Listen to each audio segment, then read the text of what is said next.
All right. Greetings and salutations, Wanderer, Wayfarer, Wizard, Warrior, and Wild Cadillac. I hope you are doing well today. Broadcasting to you from the central kingdom of the celestial dragon, Twilight Zone of Peking, far behind the bamboo firewall.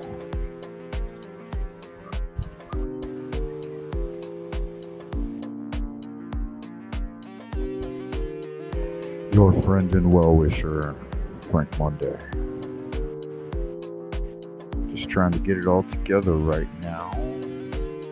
Don't know how responsive the internet's going to be. I got a video I want to go through. If this is your first time, don't let it be your last time. Make sure you check me out on www.buymeacoffee.com/Frank Monday. Here it is here. You see it down there at the bottom of the screen. Make sure you visit that page, guys, and say hello so that I know who you are. As always, if you would take the time to leave a comment on the video afterwards, after you listen to the transmission, let me know where you're hailing in from and at what time you were listening.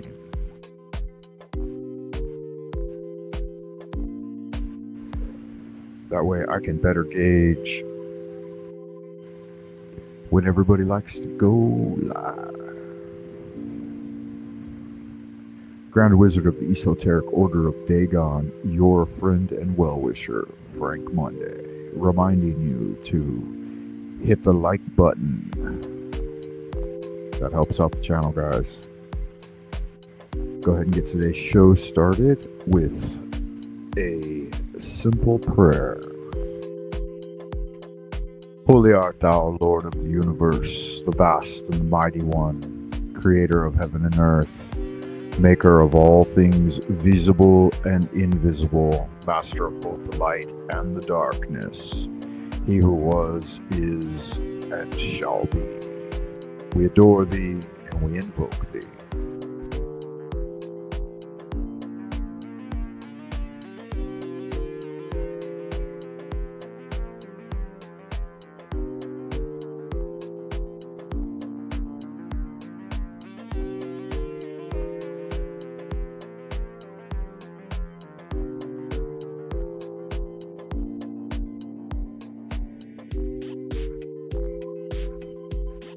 Send us one of your divine spiritual agents, our holy guardian angel, to protect and guide us through the innumerable snare of the earthly sphere, and a cleansing wind disperse all negativity and endless human opinion. Teach us those things which we must know for the completion of the great work and the glory of thine ineffable name, Adonai.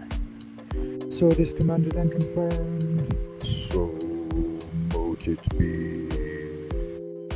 Amen.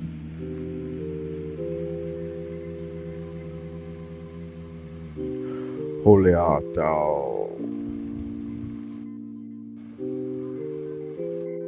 Amen. Hail unto thee who art Ra in thy rising, even unto thee who art Ra in thy strength, who travellest over the heavens at the uprising of the sun. Tahuti standeth in his splendor at the prow, and Ra-Hor-Kuit abideth at the helm. Hail unto thee from the abodes of the night. Remember, O neophyte, goodness alone is power, silence is strength. Will regaineth omnipotence, and love lieth at the foundation.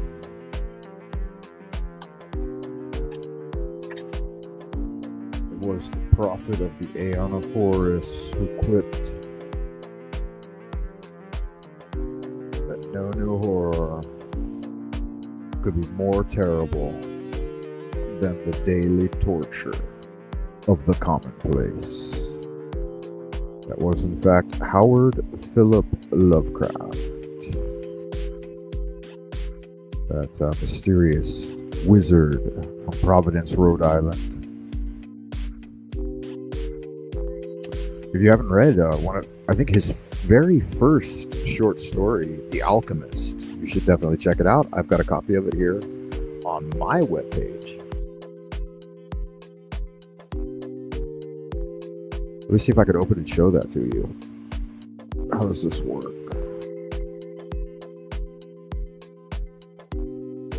Yeah, we'll try to figure that out. Let's see here. Present. Share screen. Entire screen. Yeah, that's the way to go with it. Allow. And then I've got to add it to the stage. It should work. Is that working? Yeah. Then we check out the old YouTube section here. You can see what's going on. They got a little of this and a little of that and a little of that. I should get notified about that. Your readings with medium Gilly Maria. I like this gal. This gal's a Irish gal. I haven't seen this one yet. Dungeons and Discourse. Fun stuff. She makes funny videos.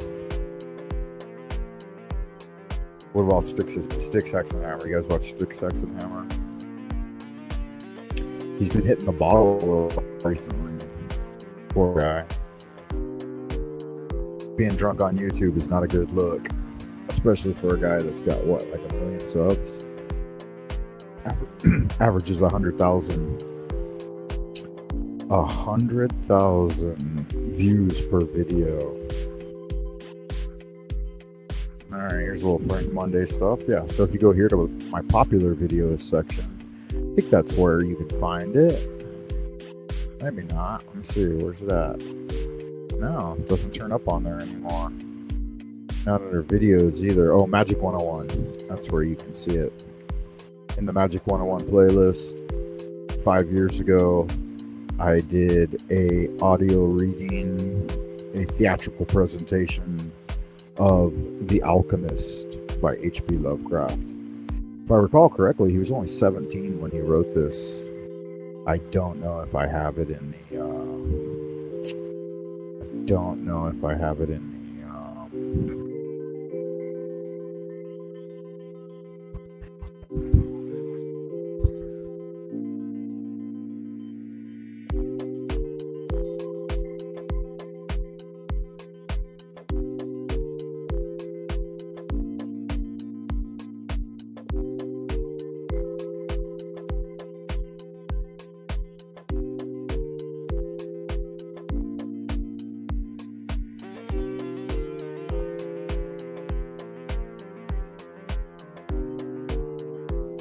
Yeah, I don't think it's going to play the audio.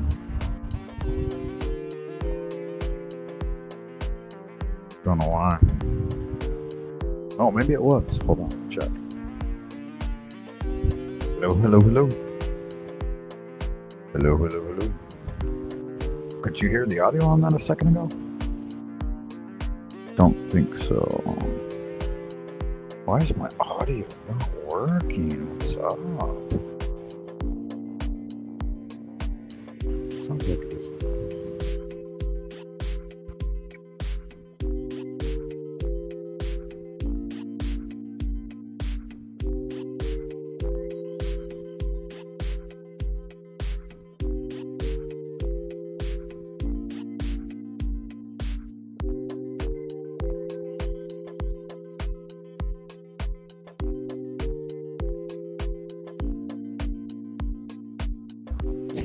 Yeah, well, you'll just have to check it out on your own because it's not working here on YouTube, and I don't know why. Anyway, it is what it is, right? Not a lot you can do about that. All right, I'm checking the comments section right now. The online chat. See if y'all good looking sexy people are doing all right out there in Happy Land tonight. We've got Free Gift from God is in the house. Good to see you, man. Hope you're doing all right, amigo. Once again, like Finnegan. We've got Deck Gamer in the house. Welcome, Deck Gamer. Good to see you. Hope you're doing all right. Doing all right out in Happy Land, amigo or amiga, whichever the case may be. Special K. Good to see you, Special K. Welcome to the show. Hope you're doing all right.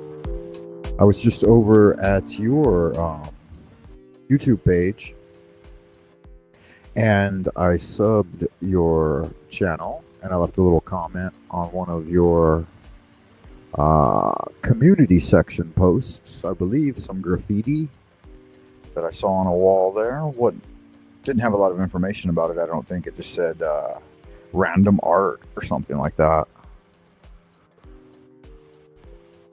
So I was over there checking you out, saying hi, keeping it real. Good magic. Let's see. The internet is stalling out, so there might be some static, everyone. Sorry for that. It is what it is, right? The internet, here's what I usually post when I see this. Internet unstable. If I dip out, I'll try to come right back. Please stand by. Please stand by. Should be good though. So I had left off. Thank you for that. Thanks for having me. Yeah, good to see you. If anybody wants to call in today, let me know. I always find that there's one of two ways to interact with the community, right? You can either do a live stream and present some things that you see, or you can invite other people to join you and look at some things together and do a little philosophical pithy banter back and forth. I enjoy both. I was going over a story recently, The Shambler from the Stars by Robert Bloch, from the 1935 September edition of Weird Tales. I had covered the first page there and was moving on to the second. This is when he was trying to write his first story. He said, I had procured a battered typewriter, a ream of cheap paper, and a few carbons. My subject matter did not bother me. What better field than the boundless realms of colorful imagination? I would write of horror, fear, and the riddle that is death. At least in the callousness of my unsophistication, this was my intention. My first attempts soon convinced me how utterly I had failed. Sadly, miserably, I fell short of my aspired goal. My vivid dreams became, on paper, merely meaningless jumbles of ponderous adjectives, and I found no ordinary words to express the wondrous terror of the unknown. My first manuscripts were miserable and futile documents. The few magazines using such material, unanimous,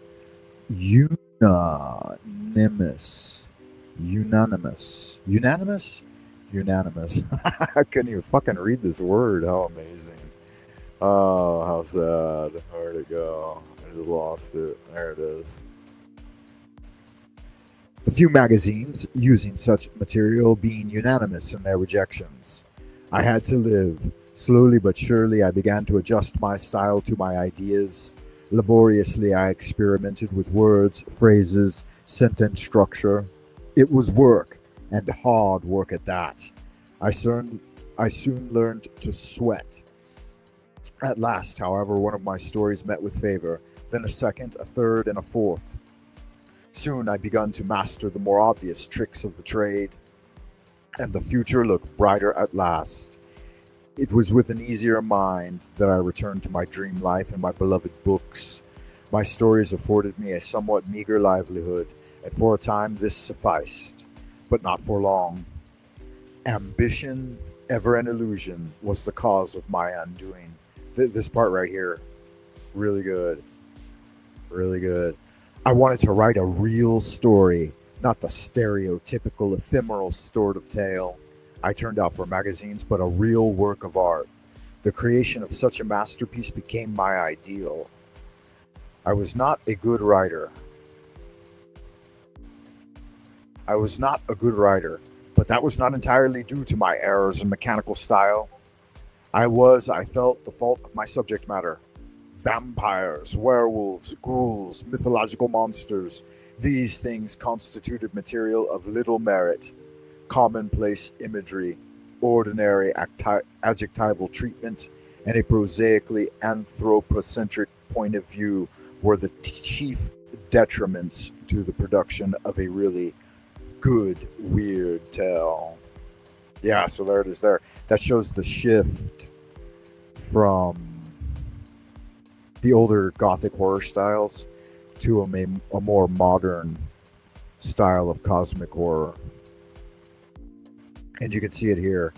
He says, I must have new subject matter, truly unusual plot material. If only I could conceive of something that was teratologically incredible. I longed to learn the songs of demons sing as they swoop between the stars, or hear the voices of the olden gods as they whisper their secrets to the echoing void. I yearned to know the terrors of the grave. Yeah, so really, really good stuff there. Let's see, we've got a few comments down here in the ideas room. Thank you for that, Special K. That's very kind of you. Sasquatch. Where did you see a Sasquatch? I don't see any Sasquatches in here. Sasquatches are fun, though, huh? Did he mention Sasquatches? He mentioned werewolves, vampires, ghosts. Which, though they are, as he said, prosaic curiosities of the older Gothic literature, yeah, Sasquatch, mythological monsters. These things constituted material of little merit, commonplace imagery, ordinary adjectival treatment, and a prosaically anthropocentric view were the chief detriments to the production of a really good, weird tale. I don't know, though. I like vampires, werewolves, and ghouls. The denizens of the cemetery that lurk at night, ready to pounce upon the unwary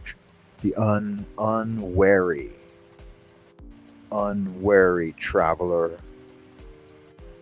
Those denizens who lurk in dark shadows, hiding in the shadowy alcoves of the church steeple, lurking in the wild and grotesque vegetation around long abandoned cemeteries. Yeah, those things are still fun, even to today, right? People enjoy them. So, going over a little Robert Bloch and his first tale, one of his first tales, I believe, one of his first published tales, The Shambler from the Stars. All right, he starts off, it's fun because it's got this narrator's point of view, right? The direct narrator. I am what I profess to be, a writer of weird fiction. Since earliest childhood, I've been enthralled by the cryptic fascination of the unknown and unguessable, the nameless fears, the grotesque dreams, the queer, half-intuitive fancies that haunt our minds have always exercised for me a potent and inexplicable delight. In literature, I have walked the midnight paths with Poe, or crept amidst the shadows with Machen, combed the realms of horrific stars with Baudelaire, or steeped myself with earth's inner madness amidst the tales of ancient lore. And yeah, Baudelaire is something I'm going to be covering this semester in my literature class. Probably some Machen and Poe as well. I usually follow this basic pattern, right? When I make the transition in the literary movement from Gothic horror to cosmic horror, I shift from Poe, Machen, Baudelaire, to Lovecraft, Bloch, Frank Herbert, and some of the other greats. And recently one that was introduced to me, but this is a little older, this is going to have to take place in Gothic fiction, I was introduced just recently by a wonderful person, one Frau Schadenfreude. There's more? Oh, okay. Give me a second, guys. I gotta pick up a delivery from the door. I'll be right back.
How funny. That's exactly what just happened to me, too.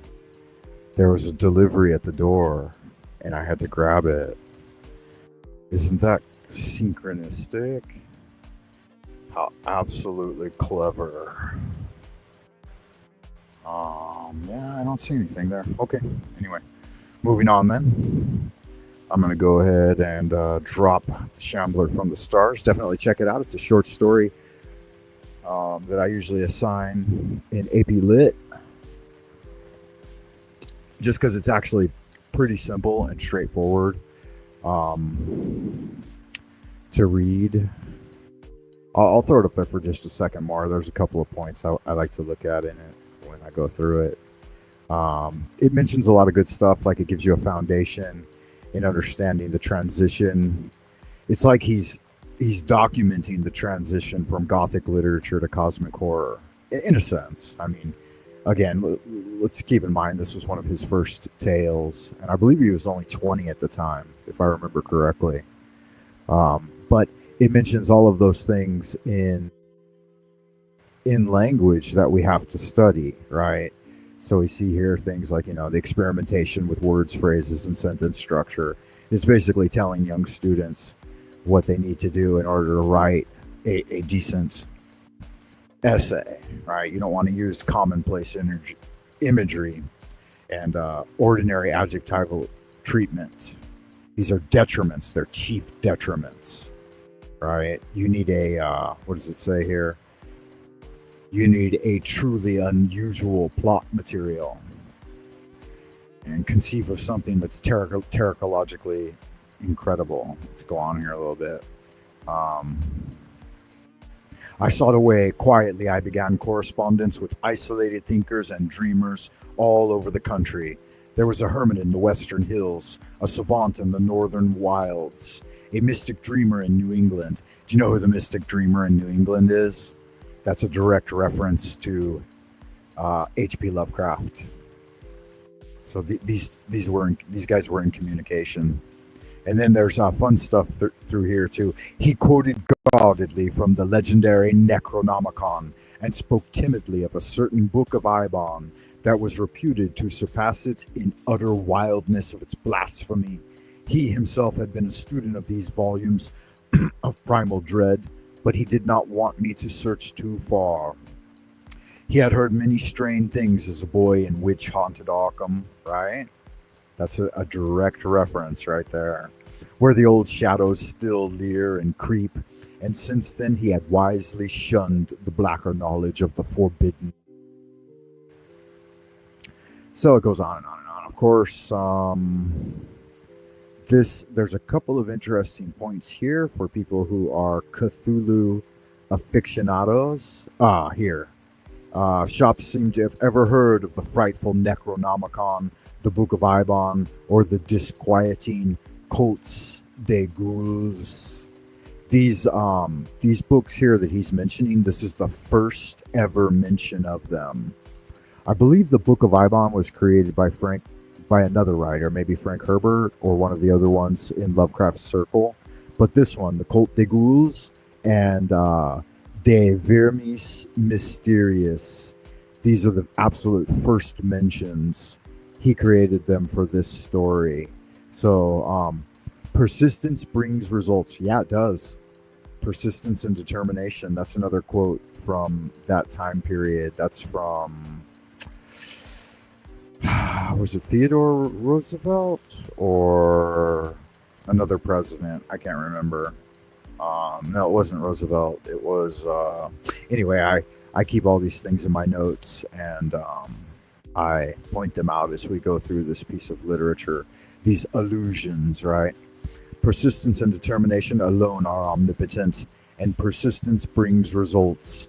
In a little shop on South Dearborn Street, amidst several shelves, seemingly forgotten by time, I came to the end of my search. There, securely wedged between two century-old editions of Shakespeare, stood a great black volume with iron facings. Upon it, in hand-engraved lettering, was the inscription De Vermis Mysterious, or Mysteries of the Worm.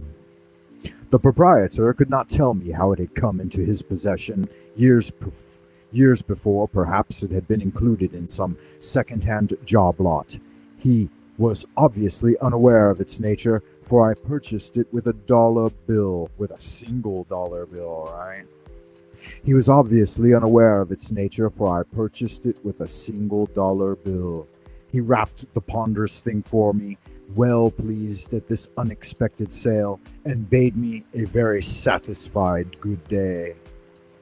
I left hurriedly with the precious prize under my arm. What a find! I had heard of this book before. Ludwig Prynne was its author, who had perished at the inquisitorial stake in Brussels when the witchcraft trials were at their height. A strange character, alchemist, necromancer, and reputed mage. He boasted of having attained a miraculous age when he at last suffered a fiery immolation at the hands of the secular arm. Yeah, such good stuff, man. So it gives a really nice accounting. Yeah, what a find, right? It gives a really nice accounting of what was going on at that time in New England. Let's see here. Okay, no necessary etymology, but how to write. Yeah, that's right. What's going on here? Sub the guy mentioned in your short transmission shop. My boyfriend or JJ are listening. He loves your voice. Wow, thank you so much. I really appreciate that. That's super kind of you. I do a lot of different voices. I've done some voice-over work in the past, like 20 years ago for television, and I tried to develop a few voices that were of interest. But yeah, I'm not a pro. I'm a bit of an amateur. It's interesting. You can get a job in television even if you're an amateur, if you're just willing to do the work. Oh, I mean, things have changed. Pardon me. Nowadays, a lot of AI do the reading. And it's interesting. I don't think younger people can necessarily pick up on, like, no, I think anyone can, really. I think you can certainly tell the difference between good articulation about someone who knows the subject matter and then just like a basic AI voice. They're getting better, though, really. They really are. But it's such a pleasure to listen to when people can read stories correctly. And I was mentioning one of my earlier works about 5 years ago. I did a pretty good, I'll show it to you guys again just because you're here, and it's of interest. But I'm going to share my whole screen, so if you are looking at the screen now, you can check it out. Yeah, so if you go to my webpage here, channel, Frank Monday, and then you scroll down to like the playlists, one of the playlists is called Magic 101. And on that playlist, the very first video on that playlist is The Alchemist by H.P. Lovecraft.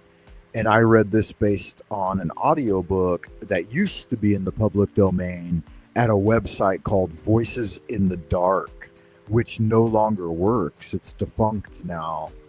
Voices, and it was really good. They had a bunch of gothic horror on there for free. Voices, oops, I misspelled voices. Voices in the Dark.com, and it was .com. It might have been a .net. I think it was .com. Voicesinthedark.com, but I don't believe the website is up anymore. I think it went down. Yeah, they stopped paying for it. So that used to be a really, like, I don't know, like 15 years. Yeah, it's gone now, but it used to be there like 15 years ago, and it went dark about that amount of time ago. But I used to listen to it back in like the mid 90s of the internet. So that shows you how long I've been on the internet.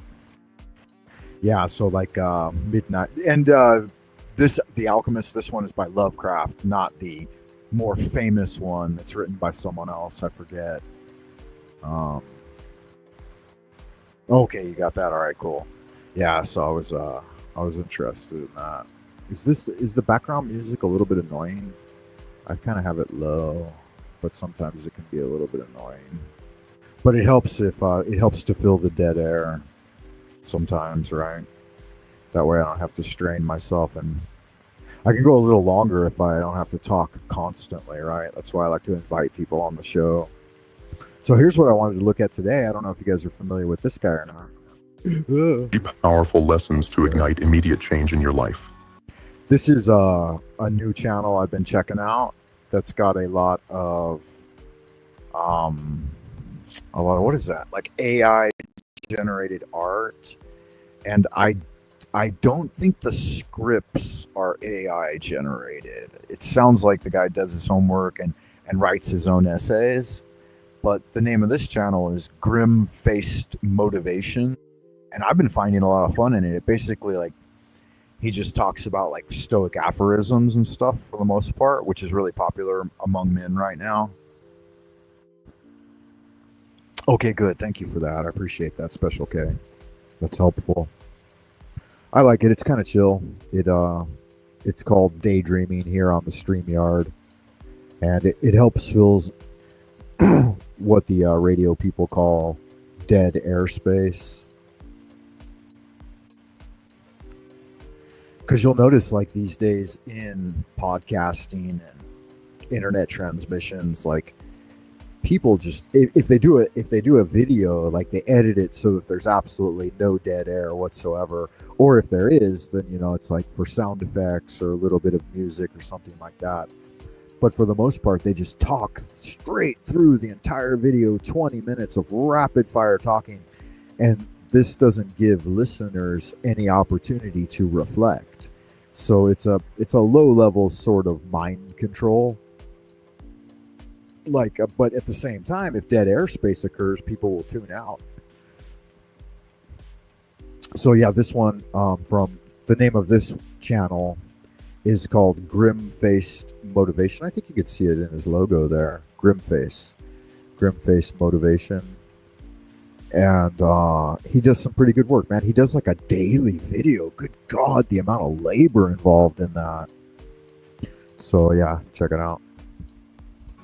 Humility and gratitude, the power of going the extra mile, and self-analysis and continuous improvement. These aren't just words, they're tools for transformation. The question is, will you use them? If you're ready to embrace the grind, push past your limits, and rewrite your story, the Grimface movement is your home. Yeah, so now he's calling it the Grimface movement. When he first started this channel, I was there at the very beginning. Like, he only had a couple of hundred subs, I think. I mean, we could check it out. Let me see here. I could check it out. I'll do that in the background, but I'll talk about it a little bit. My memory might fail me, but he was really low on subs, and I joined, and I thought, wow, this is going to blow up fast. Like, you can just tell when things are going to be really popular. Like, they do a really good job, and every video is just well worth, listening through one time or something. Or some of them I've listened to a couple of times, but I could probably find it, because since I listen to his works now, YouTube recommends it a lot. Yeah, Grim Face Motivation is what it's called. And he's like, I think he's up around 10,000 subs now. Let me see. I'll check real quick. No, 25,000. Yeah, so he oops. He's definitely blowing up. That's way more. Like, when I joined, he only had a few hundred, maybe 1,000, something like that. But I watched it evolved, and I wanted to see how long he's been at this, because it doesn't seem like it's been long. A couple of years, not even a year, maybe. Let me see. I'll check real quick. Oh, Jesus. He's got 275 videos. Has it been that long? But yeah, like I said, he does like a video a day almost. Let me see here. It says he joined November 24th, 2022. So 2 years, yeah. Just over 2 years is exactly what I remember. And he's already at almost 1 million views. And yeah, says he's a US guy. Welcome to Grimface. Discover untold secrets of the ultra successful by watching our eye-opening videos.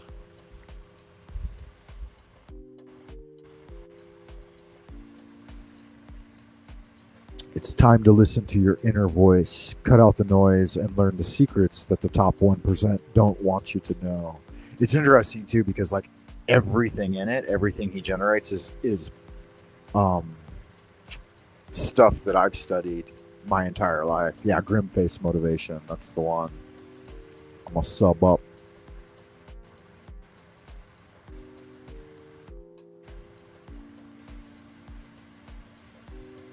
London KJV uses the classical background that I love too. It's just perfect for the background noise. Yeah, I've been watching London's videos too. He's good. What is his channel name though? It's London something, right? I always forget. Like, I sub people and I put them in the rotation and hope that I can watch their videos when they do good work. But yeah, London does good work as well. He did a really fun video on Queen Stephanie, the leader of Team Evil, recently. That was super good. Like, had him down in hell. Just so funny, so funny. Now, I don't know if you're a fan of Queen Stephanie or not. Let's get into this a little bit. To our returning family, thank you for walking this path with us. To our newcomers, welcome to the dark side of motivation, where excuses die and action thrives. Hit that subscribe button and ring the bell so you don't miss what's next. And if today's lessons hit hard, share this video. Help someone else step into their power. Remember, success doesn't wait. Neither should you. Until next time, stay relentless, stay sharp, and most importantly, stay grim. Yeah, that's the one. The devil inside. Every single one of us, the devil inside. It's a great crowd we've got down here in hell today. All right. The greatest show on earth, El Diablo Radio. Yeah, it's fine. Hold on a second, guys.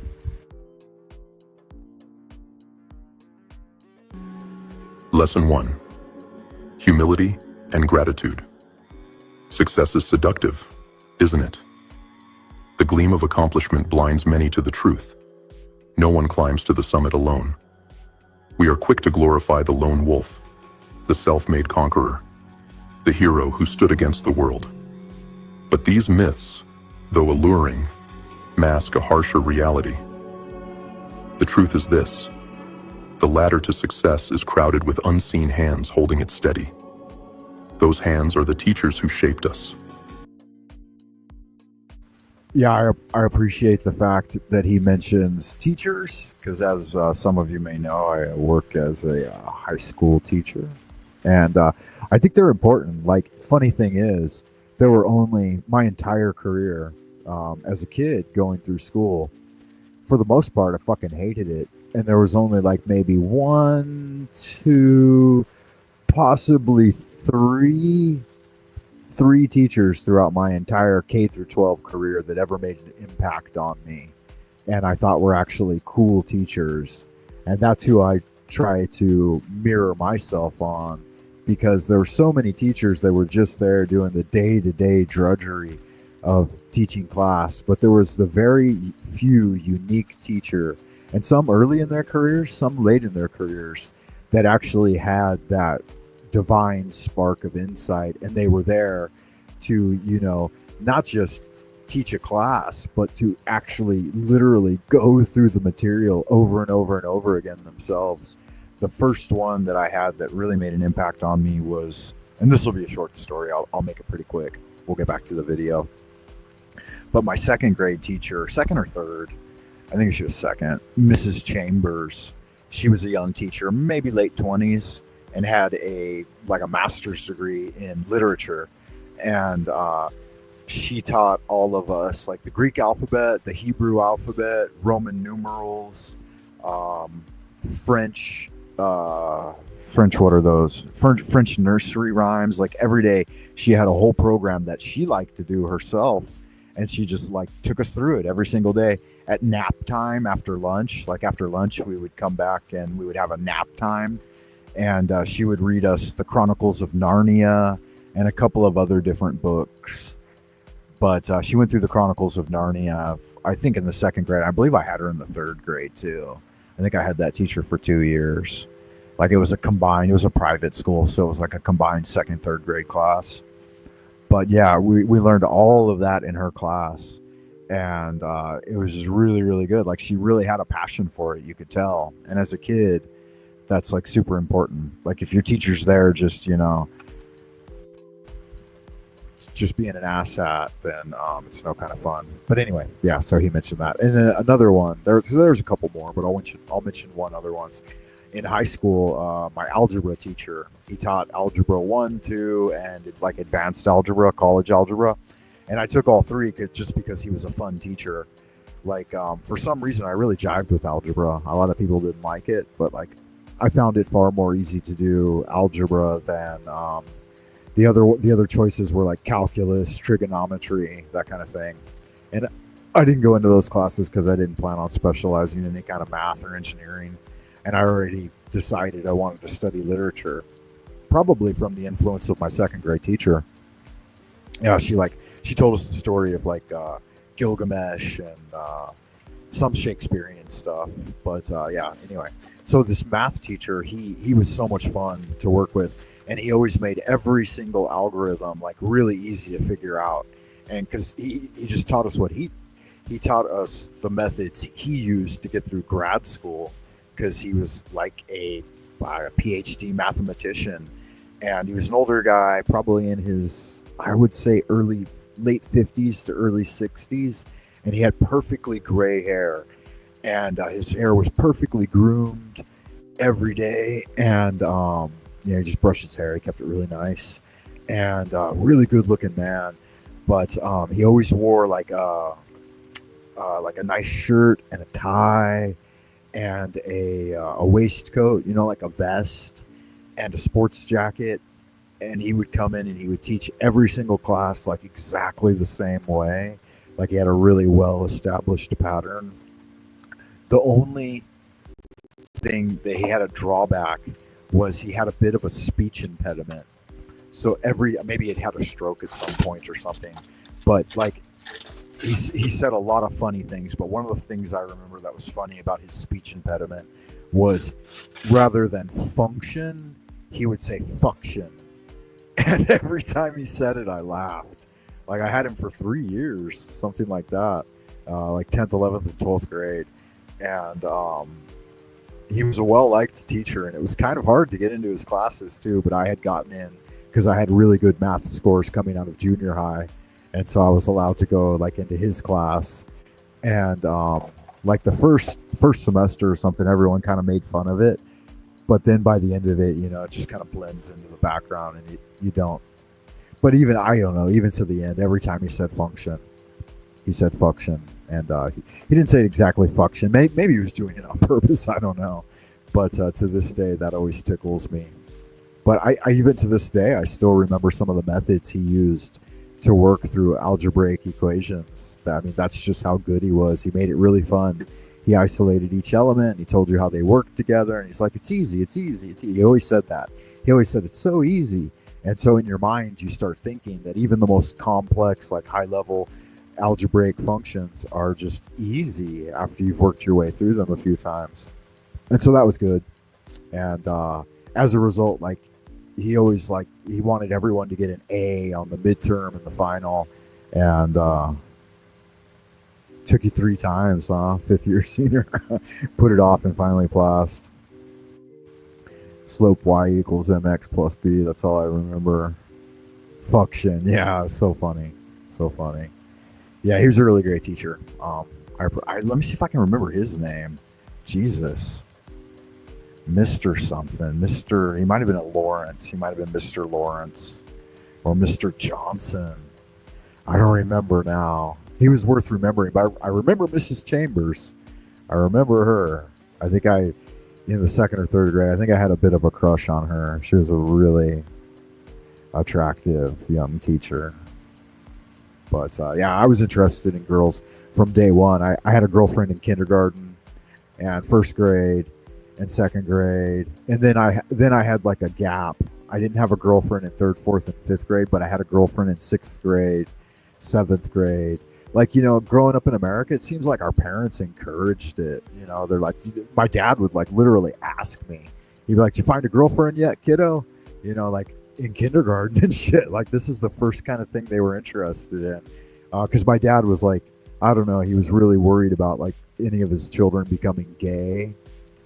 Because he had 3 sons and he wanted us all to be heterosexual, and I don't know, maybe he had some homophobia or whatever, but he'd always say shit like, don't be gay, don't do gay shit, don't fag out, and always encourage us, you know, to bring home a girlfriend. You had to have proof. You got a girlfriend yet, kiddo? He'd be like, I haven't found one this year. And then when you finally got one, he's like, bring her home, let me meet her. All right. And it was like, it was an ongoing battle. And I was the youngest of the 3 sons, and there were 5 children in total, 2 girls, 3 boys. But the eldest brother was way above us. He was like 12 years older. And then me and my brother were only about 1.5 years, 2 years apart. And so, yeah. And then like, it wasn't just our family, like all the boys in the neighborhood were always in competition to have girlfriends. Like first thing in the start of the school year, you might get the one you had the year before, but usually you wouldn't. Like usually the start of the school year was in finding a new girlfriend. And that like pattern went all the way through high school. So yeah. Probably 12 to 15 girlfriends by the time I hit senior high. So kind of fun.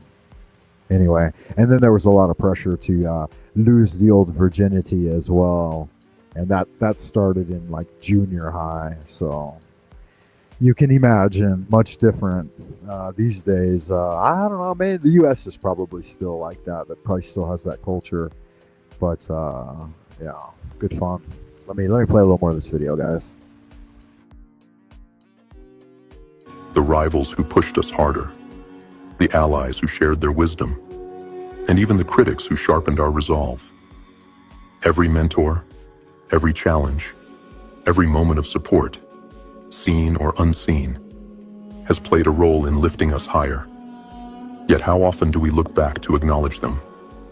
How often do we let humility whisper in our ear that our victories are not ours alone? Without humility, success mutates into arrogance.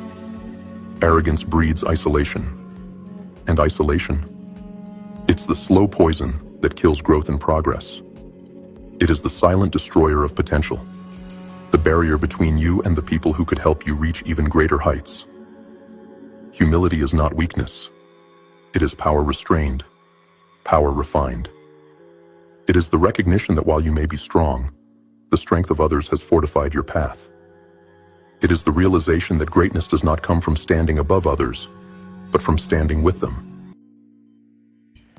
Yeah, it's interesting. And thank you for that. Yeah, thank you for appreciating the content. It's a good channel, definitely worth checking out. It's like every sentence, every line is a hermetic axiom, right? And it's like this ancient wisdom that I've been studying my entire life, articulated in such an eloquent way. And I'm pretty sure like this has to be human written essays.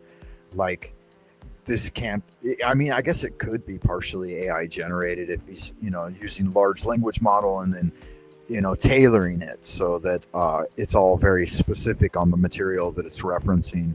But either way, man, I mean, it's damn good. And I thought that I think I asked him if the voice was AI generated too. And I think that he responded to me and he said, yeah, that the voice was AI generated, but it doesn't sound like it. Like it's almost 100% spot on for articulation and enunciation, pronunciation, like all of those factors that go into linguistic aptitude in presenting material, not only in an intelligible way, but in an invigorating and engaging way. And yeah, that's something, because most can't do that. I've listened to a lot of the AI shit flooding YouTube these days, and 90% of it will definitely make like mistakes in pronunciation, but a good percentage of it will just be not well articulated either. And so maybe like he goes through a process of feeding the prompts into the AI generation and then tailoring it so that it's correctly punctuated and has good lyric flow to it.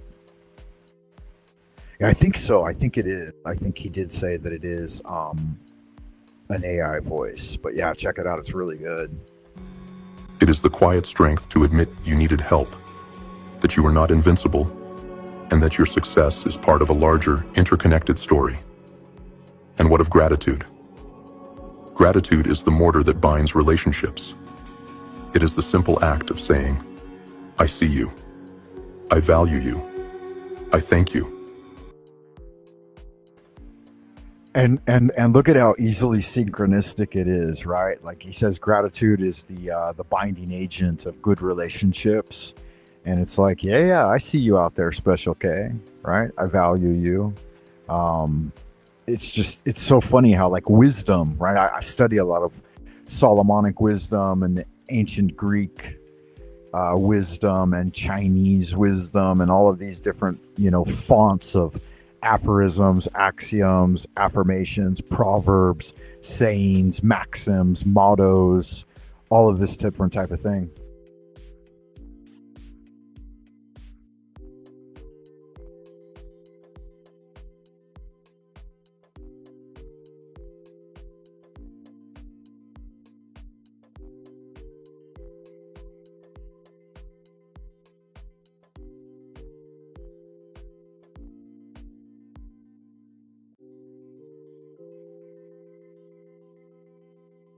Does not come from standing above others, but from standing with them. It is the quiet strength to admit you needed help, that you are not invincible, and that your success is part of a larger, interconnected story. And what of gratitude? Gratitude is the mortar that binds relationships. It is the simple act of saying, I see you. I value you. I thank you.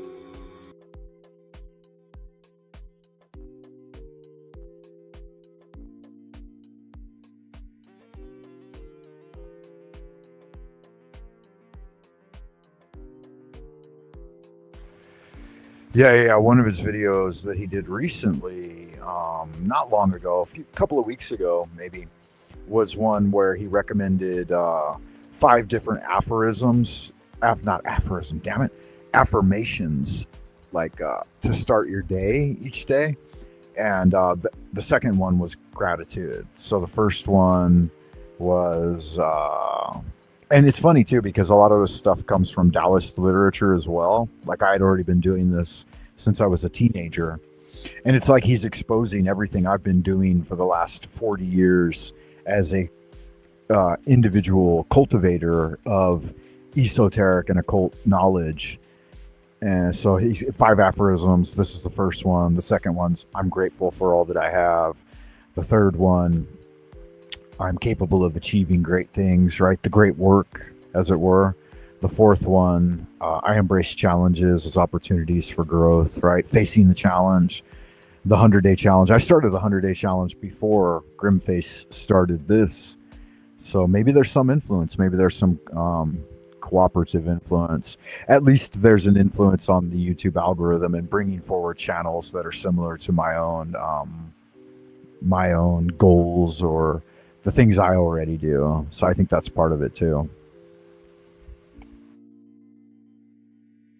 But from standing with them, it is the quiet strength to admit you needed help, that you are not invincible, and that your success is part of a larger, interconnected story. And what of gratitude?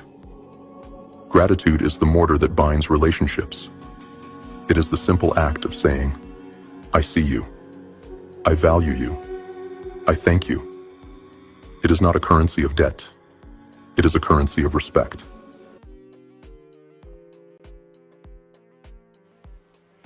Yeah, and it's interesting. Recently, I was on a panel chat where the main takeaway, like there was some argumentation in the community in the panel verse or whatever, and you guys probably know your usual suspects, a couple of our top tier panel mods, but they had a falling out, and there's a bit of a dispute there. And the main takeaway that these guys had generated from this was to not trust anyone, right? And don't offer people respect, make them earn it.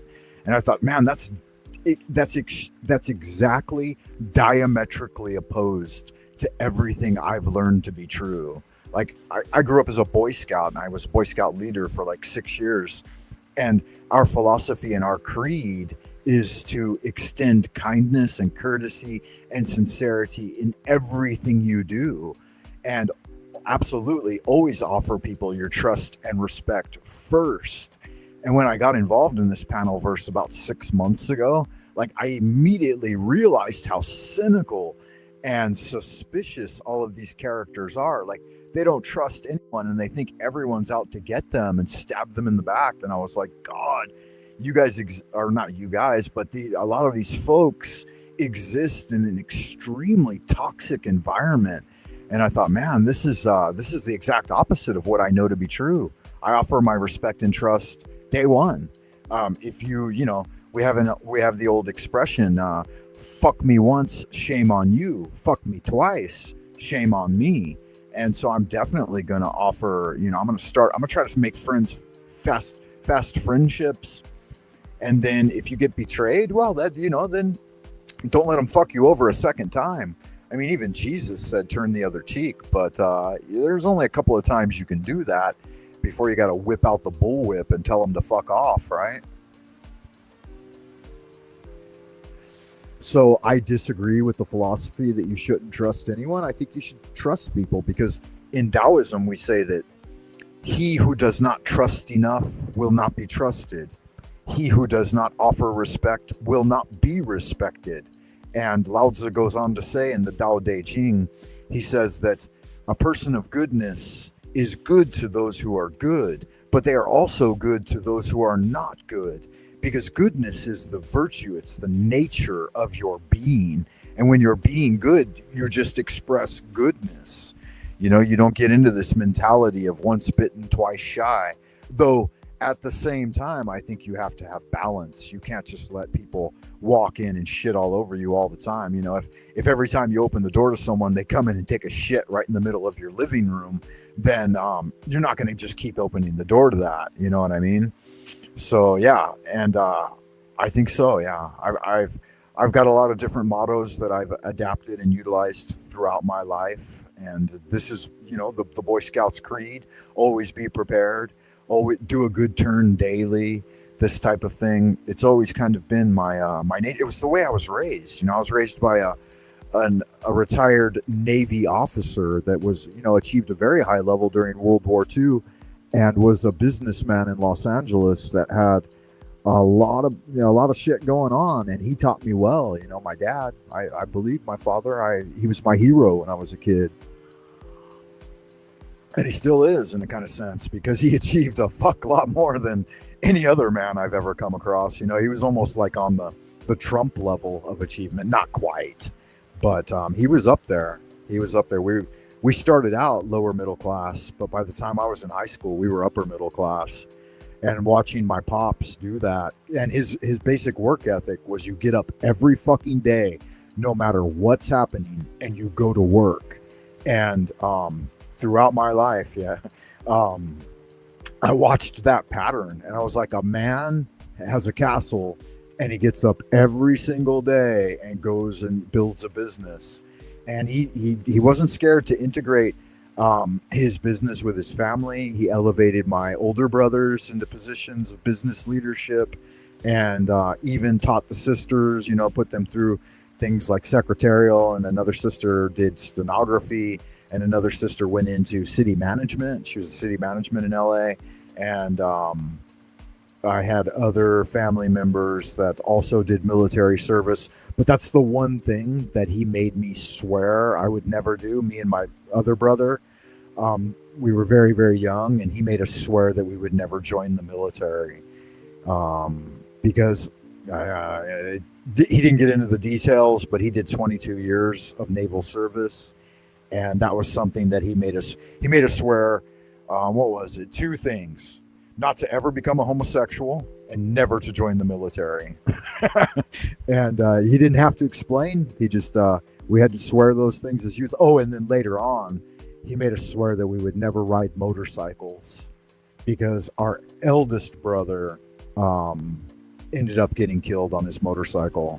So that broke his heart. That was the only time I seen him cry. I saw my father cry, was when my eldest brother got killed on a motorcycle by a drunk driver. And I only saw him get sick once during my youth. And then the second time he got sick, he passed away. Like, he was done. So and that happened when I was 20. So that was tough. But as a result, he retired early from life, kind of. He was in his 70s. But watching him retire, so he was 50 plus when I was born, and I was the last of many children. I'm getting into too many personal affairs. Let's go ahead and let's get back into the video. When you express gratitude, you unlock a force greater than ambition alone. You create bonds, you inspire loyalty, and you foster an environment where growth is not just personal, but collective. Gratitude is the catalyst that turns individual achievements into shared victories. Think about it. Who helped you on your journey? Who lent their strength when yours was failing?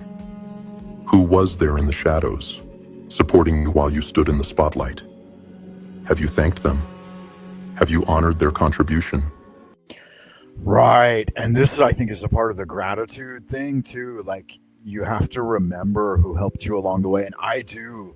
Like, I reach back, even way back into my past, and extend gratitude for people who have helped me along the way.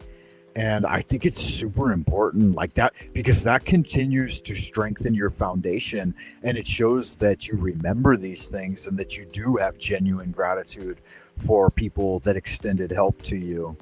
And it's an important thing. So these are powerful teachings, and this guy does this like literally almost every day. He releases one of these videos. It's almost too much. Like, I think one a week would be enough, because then you could listen to them over and over again. But he's knocking out a lot of content, and I guess he knows what he's doing, because he's growing his channel pretty rapidly these days, which is really cool. Because like the last time I had checked his number count, it was around 10,000, and now it's at 25,000. So keep doing good magic, man. Nothing fucking wrong with that. Let's continue. Or have you let your pride smother your gratitude? Success is not just about reaching the top. It's about ensuring the bridges you crossed remain intact. Gratitude strengthens those bridges, while arrogance burns them to the ground. Those bridges are more than mere connections. They are lifelines, linking you to the community that enabled your ascent. So ask yourself, who will stand beside you when the applause fades? Who will celebrate with you when the lights dim and the stage empties?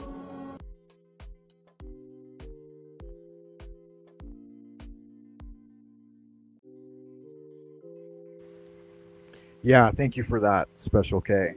And there's something to note here too. Like I said that, he's producing so much, and he said, wow, you said too much as I wrote too much. That there's something to that. And I would like to make a quick note on it, if I may. I'm gonna rewind the video just a little bit, and then I've got a point to address here, because I think it's important that we do generate during the times of great enthusiasm and passion, because then later we can go back and sort through it. But when you're when the Spirit of the Lord comes on you, so to speak, the Holy Spirit, when you're filled with the Holy Spirit and flopping around on the tongue, or flopping around on the ground, speaking in tongues, I think it's, you may think, hey, maybe I'm doing too much, maybe I'm expressing too much, but I think you should go ahead and let that font continue, right? Because you're adapting to the great charge of universal creative energy that's pounding through you. And it's not only are you testing your own thresholds as to how much you can produce effectively, but the God Force is testing your capacity to transmit. And so I think sometimes you just got to go with it, just flow with it. Maybe at the time you feel like it's too much, but yeah, don't cut it off short, because you want to figure out where that threshold is. So I'm gonna continue playing the video, and then I'm gonna grab some notes I've got and I want to share with you, Special K. Who lent their strength when yours was failing? Who was there in the shadows, supporting you while you stood in the spotlight? Have you thanked them? Have you honored their contribution? Or have you let your pride smother your gratitude? Success is not just about reaching the top. It's about ensuring the bridges you crossed remain intact. Gratitude strengthens those bridges, while arrogance burns them to the ground. Those bridges are more than mere connections. They are lifelines, linking you to the community that enabled your ascent. So ask yourself, who will stand beside you when the applause fades? Who will celebrate with you when the lights dim and the stage empties? If you've forgotten humility, if you've neglected gratitude, the answer might be no one. Yeah, that's really good. I like this. I like this grim face motivation guy. Again, I think these essays have to be, maybe not, but I don't know. But it seems like they're written by a good writer. Like, he does really well with this stuff. But the thing I wanted to share with you really quick, Special K, if you're still there, I'm going to drop this for just a second, and we'll get back to it in a minute. We're only about a fourth of the way through, so probably another hour's worth of content. Yeah, there are no coincidences. You're right. Well, and we shouldn't necessarily speak in absolutes, because someone the other day, Free Gift from God, was here, and he said to me, he said, everything happens for a reason. And I said, yeah, well, and then there's those things, there's always those outliers where some things happen for no reason at all. But yeah, most things, we go in, rather than absolutes, we use statistical analysis, right? Because not every goose is white, right? That's a common logical fallacy that I teach in AP language class, of course. No coincidences. I'm very appreciative you said that. Jay's laughing down. Otherwise, I'd be coming up here listening. Okay, cool. Yeah, thank you for that, guys. I really appreciate you being here. But yeah, so in reference to like the flood of enthusiasm that I was talking about a second ago, like the other day you jumped on one of my videos and you wrote a bunch of different stuff, and I was trying to respond to each of them. I was out to dinner with my family or something, I think. But I thought that kind of fiery enthusiasm, sometimes it's short-lived, but at the same time, you're riding the lightning, So I'm going to go ahead and turn on my camera for a second and get ready for a brutal, unprepared Frank Monday at midday during holiday, and I'll show you what I was talking about that I wanted to share with you. Hey, the darkness, you can't see me. Oh, okay, that's okay. I'll try to adjust the camera so that, oh yeah, there it is there. I got a lot of backlighting there. So real quick, a couple of things I had been going over in my notes, and I don't know if you can hear me all right or not. Ha ha ha, the Chinese review, I was so into it. Yeah, it was funny. And you made some really insightful comments that kind of give me the old wind in your sails, you know, Godspeed. People need that, you know, people need encouragement. Otherwise, why the fuck are you even doing it, you know? You might as well just not do anything if people don't appreciate it, right? So I'm still a human creature. I'm not a 100% achieved monk, you know. I've still got that spirit of that you don't do it. Yeah, that's me. There's my ugly mug, right? Loud and clear. Good, thank you. Yeah, so I was working on a basic ikigai thing in relation to, I don't know if you study magic or not, Special K, or Hermetic science, but there are the 4 Kabbalistic elements of fire, water, air, and earth. And so I was putting together a simple presentation of using the 4 magical implements of the magician as ideas or concepts. So we have the thank you for that. We have the magic wand, the chalice of water, then the air dagger, right, and then the pentacle. So those are the 4 magical implements of the magician. And the first one, when you say the name Jehovah, the God. Oh, I just lost the camera. Am I still transmitting? My camera here on YouTube blacked out for a second. Yeah, the 7 Hermetic principles. So the 4 Kabbalistic elements that go throughout the zodiac and throughout the seasons, right? The 4 directions. So if you're doing the pentagram ritual, you're facing east from behind your altar, and you invoke the first god name with the pentagram in the lesser banishing ritual of the pentagram, and it's Yud He Vahe. Yeah, maybe I can give you a better one to screenshot it with.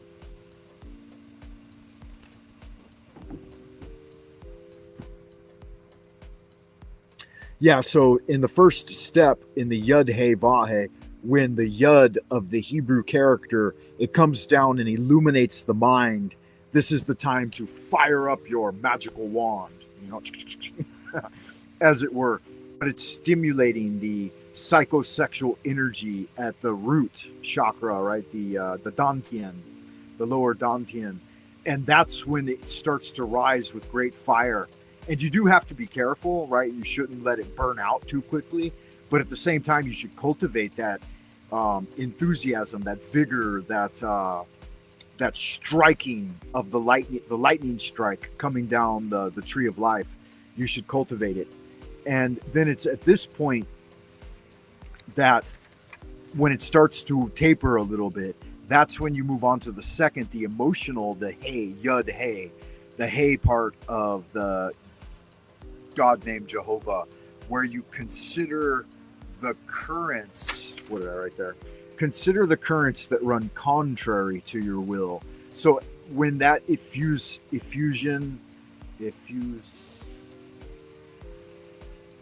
when that effervescence starts to wane a little bit, then the doubts will start to creep in.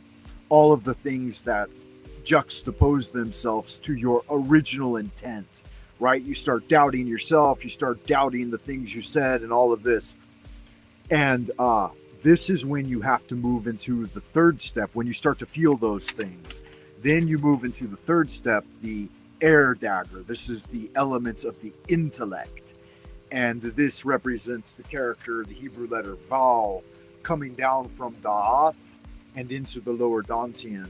So in this magical process of Ata, Malkut, Vegubra, Vegudla, right?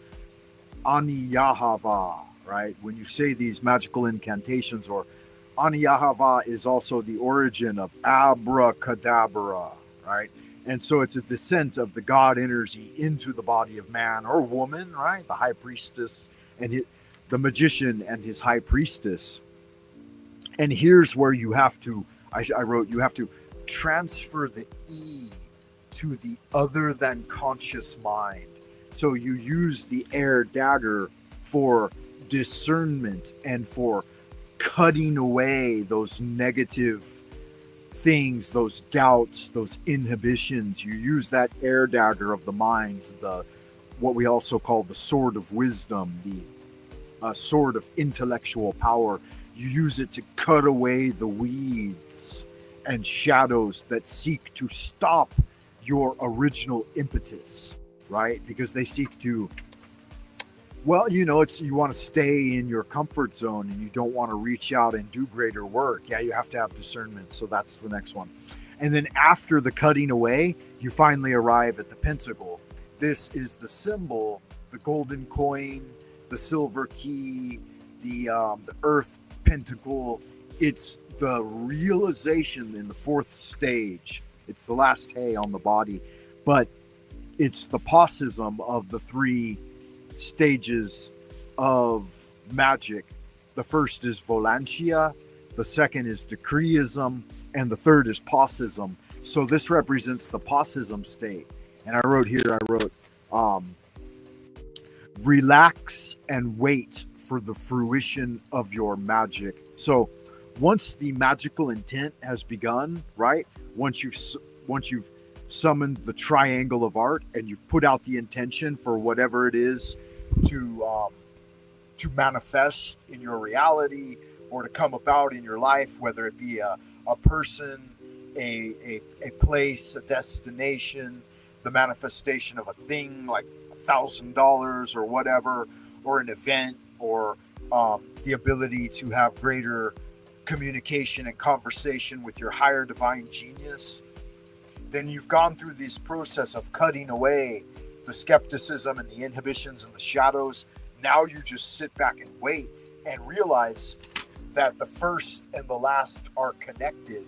All the tools interact and you utilize them in the astral temple, but that it's already occurred in the future or in the past, or you may be in the past looking forward to this great future of greater vitality, greater health, wealth, and longevity, all of those things. But because you've set your mind, you've set the magician's mind, the wizard's will on the intention of the fruition of that thing, that's all it takes. It's already occurred. You've broken through all barriers and you've already reached out and touched it with your mind, which means those future particles, or if it requires reassemblage of past molecular structures, then on the quantum level, that's already occurred just by you willing it. And so now, like I said, in the fourth part here, all you have to do is wait for it to appear, and it will appear. Whatever it is you're going after. So that brought to mind that process when you mentioned that, and I got endless amounts of notes here in my thing, but I mean, this is one of the teachings that I've been working on. And if I were just, like you can see, I got a whole stack here of notes. If I were to go back to some of where the origins from this came from, you've got stuff like this. I was working through basic pentagram equations and how they interact with the what we call the octahedron in Chinese Tao, and some of this is not worth looking at, but let's see here.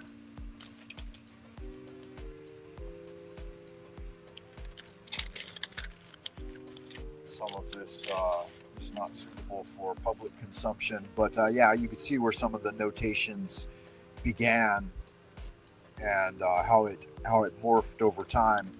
So we had here that I was talking about the faculty of creative imagination, that when you receive that stimulus, you stimulate the mind so that it vibrates on a higher than average plane.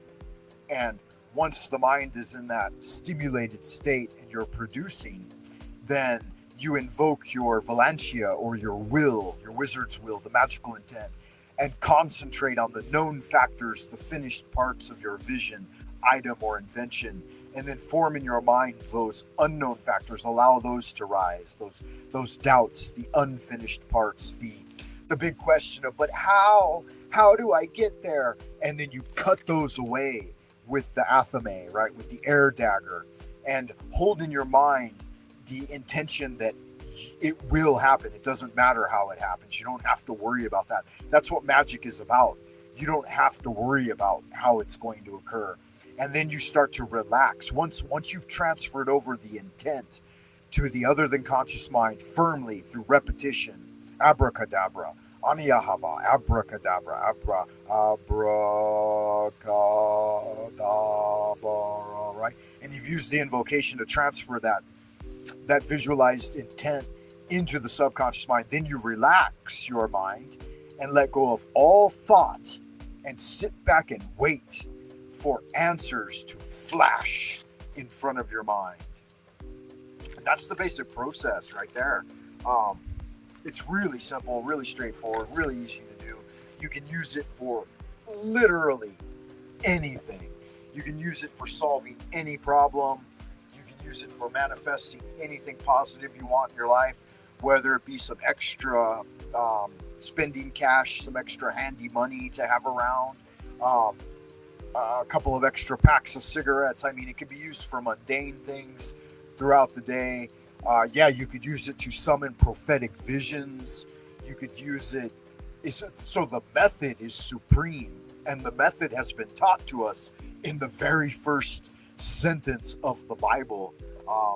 Some of you might not be biblical scholars or even interested in Judaism, or and I'm gonna shut that back off, guys. Sorry. Or Hebrewic, the magic of Abramelin or Abraham or Solomon. None of this may interest you, but it doesn't have to. That's the thing, because the method I found is supreme. And I discovered there's a correlation between the method that I've discovered and the very first sentence of the Torah, which is Berashit bara Elohim et ha-shamin ve'et haaretz. And that last word right there, ve'et haaretz, it means to bring into absolute manifestation. And so it's in the beginning, God, the gods, the Elohim, the creators, right? The creator gods, the old gods, brought the universe into manifestation.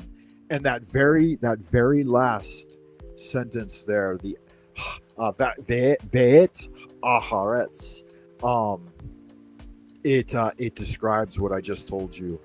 That let me see here. I'll try to read it in Hebrew so I can find out where Anyway, it doesn't matter. I'll get back into it later because I got a bunch of notes on it. I'm trying to compile it into a presentation that's a little more worthy of making sense to people. So what I'm doing at this point is I'm boiling it all down, all my notes over the last 30 years, to put it into concise videos that can make sense at a logical level for people.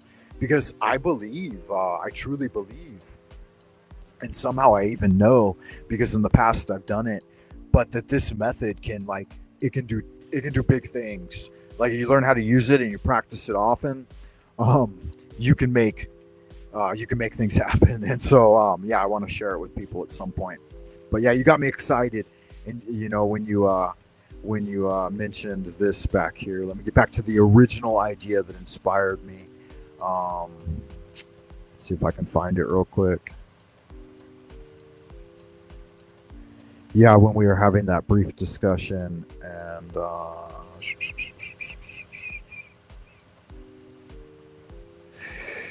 I lost it. Anyway, here it is here. You said, you say too much, wrote too much, and what that is those are the parameters, like the warnings of the the watery cup, right? If you look at the Ace of Cups in the basic Rider White tarot, that's the Holy Spirit warning you not to cast your pearls before swine, as it were, right? And it's true, but if it's not swine, if you're sharing those pearls with those other people who are of like-minded pursuit of spiritual cultivation, then you're not casting them before swine. But yeah, there has to be a distinction. We do not teach sacred things to dogs, and we do not cast our pearls before swine. So those are just the warnings. And if you feel like that, if you feel like, oh yeah, maybe I'm telling someone something they shouldn't know at this time, right?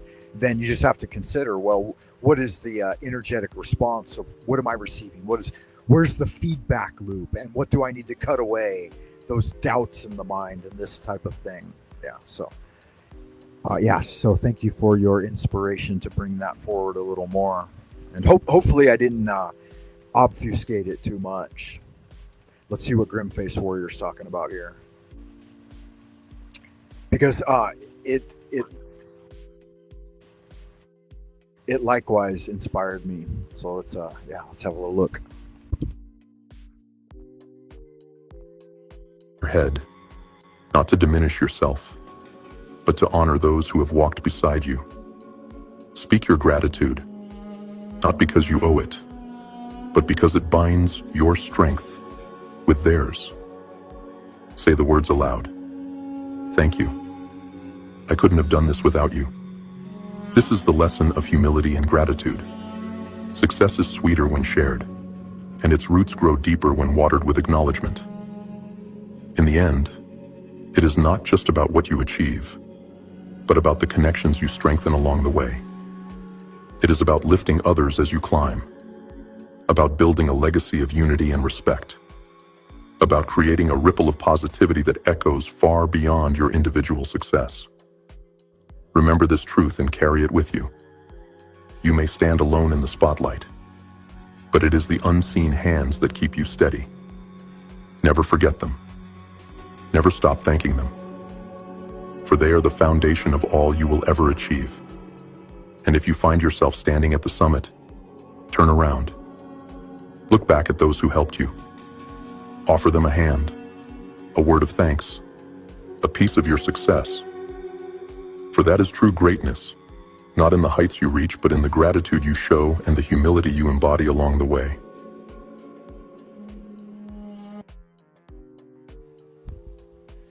Yeah, really good stuff, Grimface. He's doing a really good job. And not only that, but also, right, he mentioned the unseen hands that help you along your way. And we also always have to keep in mind the unseen past that this connects us with. And so in the Freemasonic tradition, they talk about something called the hand of providence, right? And that the hand of glory, of course, in magic. But the hand of glory, that's so funny. What were these guys referencing, right? But the hand of providence is the unseen hand of God and fate and all of those other unseen factors, spiritual agents that help you along your way, right? And this is many, many hands are embracing you even now. The hands of your ancestors, those beloved friends and family that have passed beyond the veil, they're all standing there, and they all have that spiritual energy that, they were in it to win it. They brought you in it to win it, and they're still there cheering for you, and people in modern times, a lot of them, they believe in the first deception. They don't believe in a spirit realm. And as a result, they cut themselves off from it. But yeah, the veil is thinning. That's right. But they're there. They're all there embracing you, and they still love you, and you're not doing anything wrong. And here's the illusion that most people have in becoming atheistic or denying God and Christ and all of these things in themselves. Is what they're doing is they're hiding in the shadows. Yeah, the critical mind, the critical factor deceiving them. They're hiding in the shadows, and they're believing that they have privacy. And so sometimes they sit in the darkened shadows in front of the dark mirror, communing with demonical spirits and thinking, ooh, I'm alone. No one can see me. I have all this privacy. I I can jerk off like a monkey, or do these drugs, or do this debauchery, or engage in this degeneracy. And here's the thing. All of your whole spiritual family can see you at all times. Your thoughts even are like thunderclaps in the spirit realm. Even your deepest thoughts that you think are hidden are totally exposed in the astral realm. And people don't like to think about that. They don't want to think about God sitting up on a big lofty throne in the celestial palace and being able to hear their thoughts. Well, yeah, that might be odious, but yeah, that is intense. Here's the thing. It's not apart from you. It's inside you. It's around you. Your ancestral spirits, the spirits of the ancient great sages, they're not judging you in negative ways, but they are watching you. And they especially watch you when you engage in a couple of different things. One is meditation. They'll directly try to contact you every time you go into meditation. Another is Dreamland, when you go into and come out of dreaming.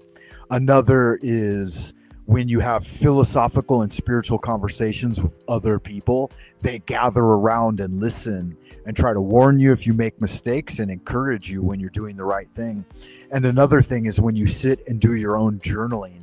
They'll actually they'll float around the pencil, and they'll whisper in your ear, and I'm not talking about crazy horse shit. I'm talking about genuine spiritual invisible forces that gather around you. And when you do the right thing, all good spirits, and I'm not saying there's a distinction between good and bad, but spiritual forces gather to support and aid you, right? The archangels protect you.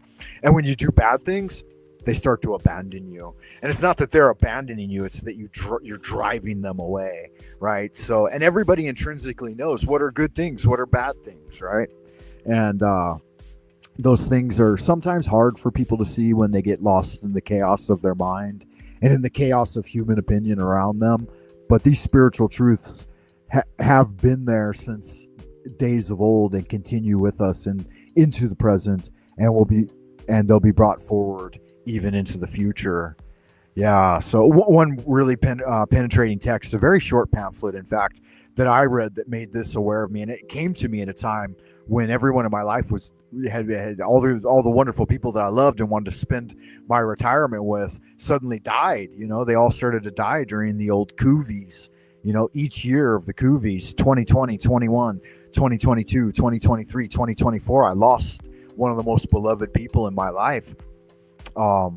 Those that were my seniors, but anyway, I won't get too much into that, but the thing being a text came to me. Yeah, it's tough. Yeah, life's tough, right? Don't get the job. What's the lesson there, right? But let me explain. The dead are among us by Rudolph Steiner. Yeah. So I wanted to take a moment to type it in the live chat there. That way I can throw it up on the screen. But yeah, it was this pamphlet here. It's not very long. It's only about maybe 10 to 15 pages long, something like that. But it's called The Dead Are Among Us by Rudolph Steiner. Yeah, I wrote some really good poetry for my brother when he passed. And it's true.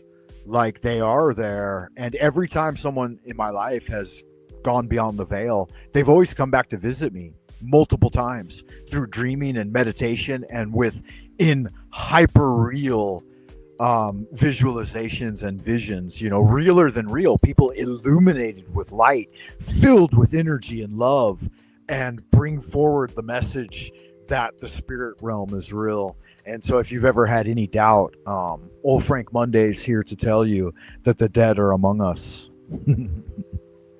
And do with that what you will. Let's continue with Grimface.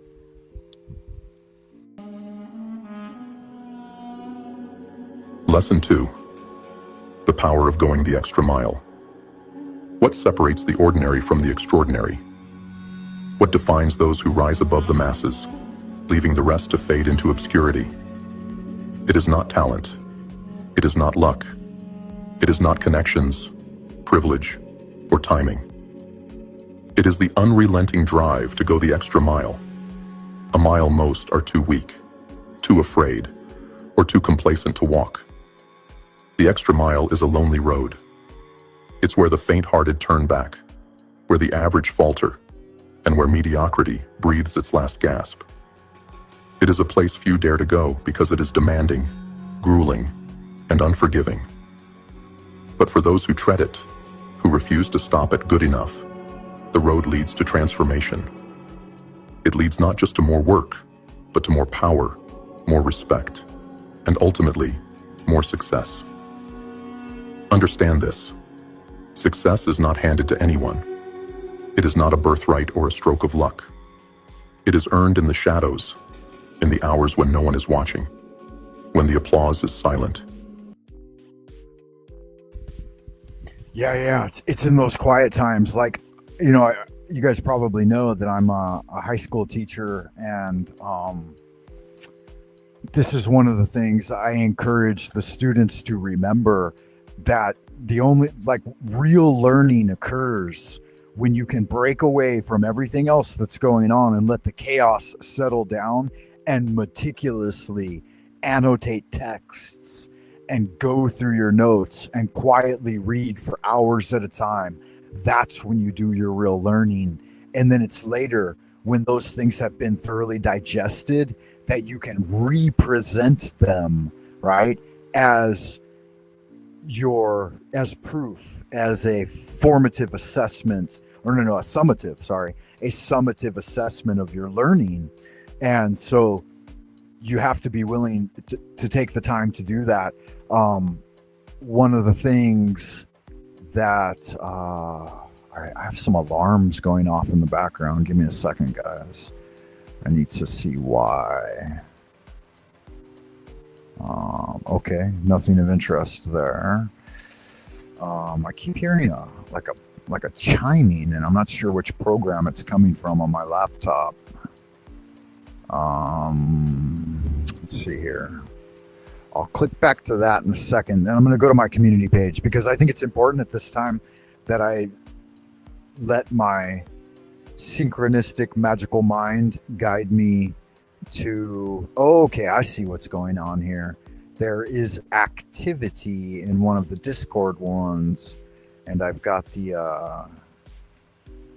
volume clicked on. How do I turn it off though? Why is it not giving me the option to do that? All right, anyway, it's a little bit distracting, but I'll let it play out until maybe it's on another page, another tab. I don't want to lose track of what I was thinking about.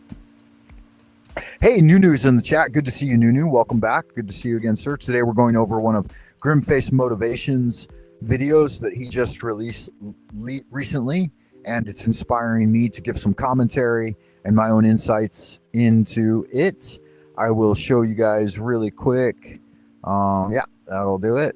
And then, this is his webpage here on YouTube, his YouTube channel, Grimface Motivation. And he's got 275 videos. He's been doing like almost a video a day for the last few days over the holidays. Popular videos in general. Yeah, so 15 hours ago, a day ago, 2 days ago, 3 days ago. But each one is just like a masterpiece of stoic wisdom and motivational affirmations and stuff. Really good. And I think it's presented in a very likable format. Let's see if anything's going on here in the on the notification bar. Anything fun? Oh, Paranormal World went live. That's a good fun show too. I was going to check that out. I'd only planned to originally go for about an hour maybe, but it looks like we're a little past an hour now. But I did want to show you something that caught my attention, which falls in line with what we've been studying during this transmission. So view your channel, old Frank Monday. Yeah, Frank Monday. I'm trying to reach 1,000 subs at some point, man. I hope that happens. 1,600 videos, good God, and I deleted 1,000. So here's the old page, and there's old Frank Monday looking like an alien, doing some kung fu in the park. with some happy gals in the background watching on. But on my community page, I posted a video not long ago from a channel called the Master Key Society. And man, I listened to this one like probably 50 times in a row. It's so good. Let me find it for you. So this is on my community tab on the Frank Monday channel. And you could just scroll down. And if you would, guys, man, hit the like buttons as you go through these, if you like them. Oh, Apollo's Odyssey, she's fun, man. Wow, she's one of the best looking women in YouTube. So pretty. Let's get ready to rumble. Nope, none of this. Yeah, that was a big turnout for Pillow Talk. I ended up deleting that video though because I got way too raunchy in that. Here's my old Shifu from like when I was in my 20s. This is his son, Dr. Mao Xing Ni. Kickstart your longevity in 2025. The Tao of Wellness. I lived with his father for almost 2 years as his, he was my Mr. Miyagi. I was his Ralph Macchio, Karate Kid, like 20, 21, 22. There's me at work. There's me, old mug. That's not the one I want, though. It must have been a while back that I posted. Let me find it for you guys real quick, and then we'll get back into grim face motivation. Where is it? Oh God, what a sex kitten she is. I don't know if you guys know Satine Phoenix, but good God, I'm rock hard for her. She is woohoo. There's old Frank Monday breaking the rules, right? Breaking the rules. Or breaking the law. Is that how it goes? Breaking the law. Breaking the law. I was making fun of vegetarians here. I eat bloody red ribeyes while vegetarian morons make veggie head faces. I'm an asshole. Dennis Leary, he's so funny, man. I love that video. The Book of Solomon's Magic. Yeah, go to the OTA at Agrippa and get your copy of Solomonic Magic. I got my copy on my bookshelf right now. I'd like to get this leather-bound copy. Oh God, how beautiful is that? Another banger by Monsieur Jean Levi. Make sure you guys watch the Frank Monday Challenger video. I made a Kung Fu video.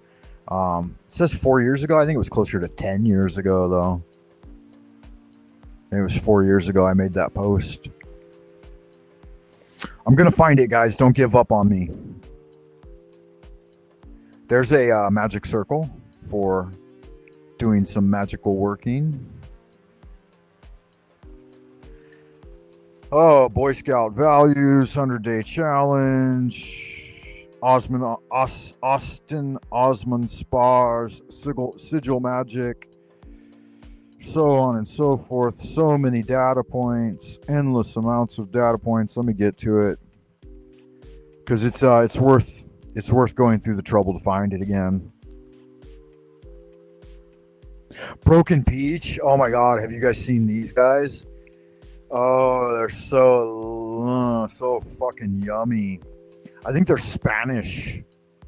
They're from Spain, but there's 5 singers in the band with three guys in the background doing guitar and drums. But oh my God, so yummy. Here it is. Okay, I finally found it. Definitely check out Broken Peach if you haven't. God, what a bunch of sex kittens. Absolutely awesome. I wrote it was 3 months ago. It's on a channel called Motivational Speeches, but it's called Ghost Everyone, and the original work is done by Neville Goddard. Neville Goddard. And it's 46 minutes long, and man, it's power packed. Ghost everyone, grind in silence, and then when you return, shock them all. Right? Oh, so good, so good. I gotta remind myself to go back through that again later. So maybe I can. Wonder if I can send it to myself. I guess I could send it on Facebook. I could repost it. I'll just have to remember. Because, yeah, so good. So valuable.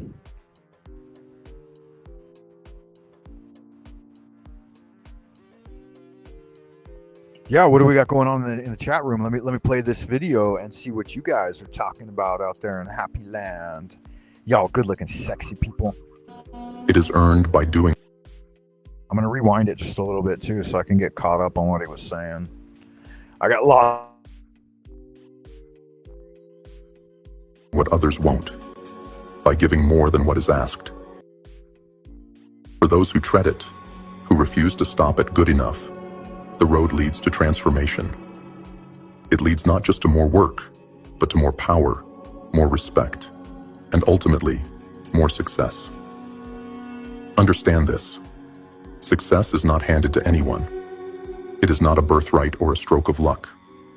It is earned in the shadows, in the hours when no one is watching, when the applause is silent, and the rewards are nowhere to be seen. It is earned by doing what others won't, by giving more than what is asked, and by serving with a spirit that transcends the transactional. It is earned in the small, unseen moments when you decide to do just a little bit more. But here's the paradox of the extra mile. Its rewards are often delayed. You may toil in the darkness for what seems like an eternity. Your efforts unnoticed. Your sacrifices unacknowledged. And this is where most falter. They give up, cursing the world for its indifference, never realizing that the seeds they've sown take time to bloom. They walk away too soon, leaving their harvest to be reaped by someone else. The law of increasing returns is merciless, but just. Every act of service rendered with genuine intent, every ounce of effort given without expectation, sets in motion a ripple effect that you cannot always see. These ripples gather strength, unseen and unstoppable, until one day they return to you, multiplied beyond measure. But this only happens if you endure, only if you persist, only if you believe in the power of your efforts, even when no one else does. The extra mile is not just a path, it is a proving ground. It tests your spirit, your resilience, and your commitment to a cause greater than yourself. It asks, will you serve with excellence even when no one is watching? Will you give even when there is no promise of immediate reward? Will you push beyond the limits of what others expect, not because you have to, but because you choose to? Those who answer yes are few, but they are the ones who shape the world. They are the ones who build legacies. They are the ones who are remembered, not just for what they achieved, but for how they achieved it. So I ask you, how far are you willing to go? Will you stop when the world says, that's enough?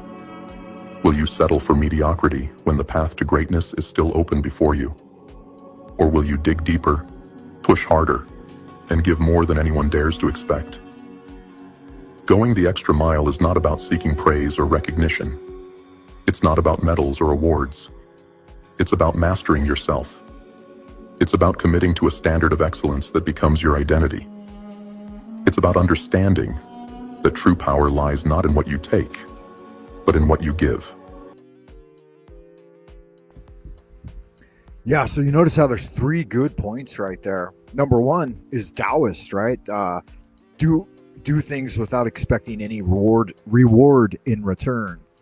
And then the second one is Aristotelian, that excellence is a matter of continued practice. A person doesn't become excellent accidentally.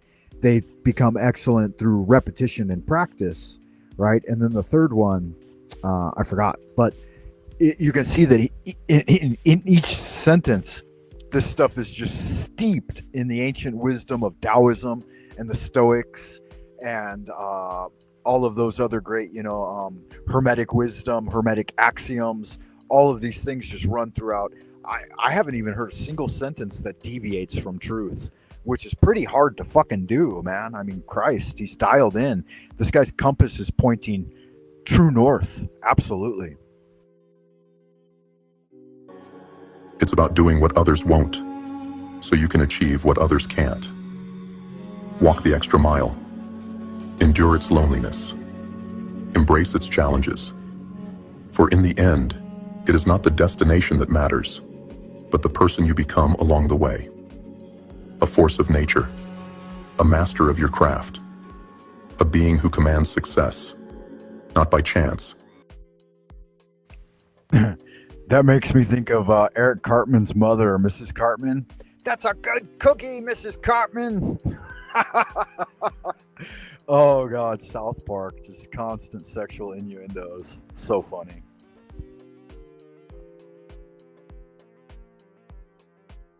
It's about mastering yourself. It's about committing to a standard of excellence that becomes your identity.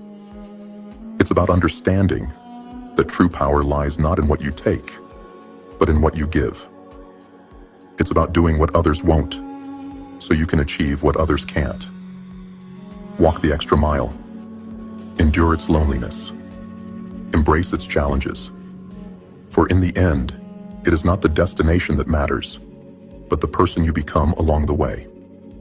A force of nature, a master of your craft, a being who commands success, not by chance, but by the law of increasing returns. And here's the final truth. The extra mile is where greatness is born. It's where the seeds of your potential are watered by sweat, nurtured by sacrifice, and strengthened by perseverance. Every step you take on this road reshapes you, preparing you for a future few will ever see. Remember, the world rewards those who give more than they take, those who serve with relentless dedication, those who push harder when others would rest, those who strive for excellence when mediocrity would suffice. These are the people who leave their mark. So, render more service, render better service, and watch as the universe conspires to return it to you, multiplied in ways you could never imagine. Yeah, that too. In Taoism, we talk about what's called the octahedron. So it's this great celestial engine above that generates all future possible outcomes. And it's responsive. It's the responsive nature of the universal energy. When you cast your magic seeds into it, right, into God's celestial kingdom, then they return to you. They grow out as future outcomes and they descend among us into the present and manifest. Yeah, so someone asked me a moment ago if it's the law of attraction. It's the law of attraction is one way to describe this type of process, but it's not just the hermetic principle of the law of attraction, but it's the method with which the clear and distinguished, delineated, and clearly defined method of operation, the MO of magic. And with that said, thank you for the music reference there, Special K. I see that. I thank you for that. Ripple by the Grateful Dead. I haven't heard any Dead in a long time, and I was a bit of a Deadhead when I was a teenager. Let me see if I remember this one. I'm listening to it in the background. Oh yeah, it's got tarot imagery right up front. The World card. Wow, Rider White Smith tarot. Let's see what's going on with this. Sounds fun. I like some Dead. One of my favorite was Sweet Magnolia. Is that right? One of my favorite Dead songs. I saw the Dead in 1985 at the LA Coliseum. There was 50,000 people there. We didn't even have tickets. We just walked right in. Everyone was high on LSD. It was good fun. I was like 13 or 14, something like that. If my words did... Let me see if I can get it. If I can get the tune here, I'll sing it for you guys. Yeah, there's the Fool. Their official video is nice. If my words did glow with the cold of sunshine and my tunes were played on the harp unstrung. Would you hear my voice coming through the music? Oh, as it were your own, turning me down. Oh wow, it's all tarot imagery. How nice. I've never seen this before. So nice. So pretty. Good music. There's the devil. Left unsung. Yeah, I'm gonna have to get into that later. That's really good. Thank you for that. A wonderful song reference there. Ripple by Sugar Magnolia. That's it. Yeah, Sugar Magnolia blossoms blooming. Yeah, so good. Some Dead music is just really, really good, man. Yeah, so I saw, what was the guy's name, the lead singer of the Dead? Before he died, he died right after that. That was like one of his great last performances. I think that was the culmination of their career. The Deadheads rolled into town, Los Angeles, California. They played the LA Coliseum. I believe it was 1985. Might have been 86. But 50,000, more than 50,000, because the LA Coliseum can seat 50,000, and it was overwhelmed. There was probably closer to 100,000 people, maybe more, there that day, that fateful summer. And yeah, it was the first time that I took that mystic medicine, and it all played out just like it should, you know.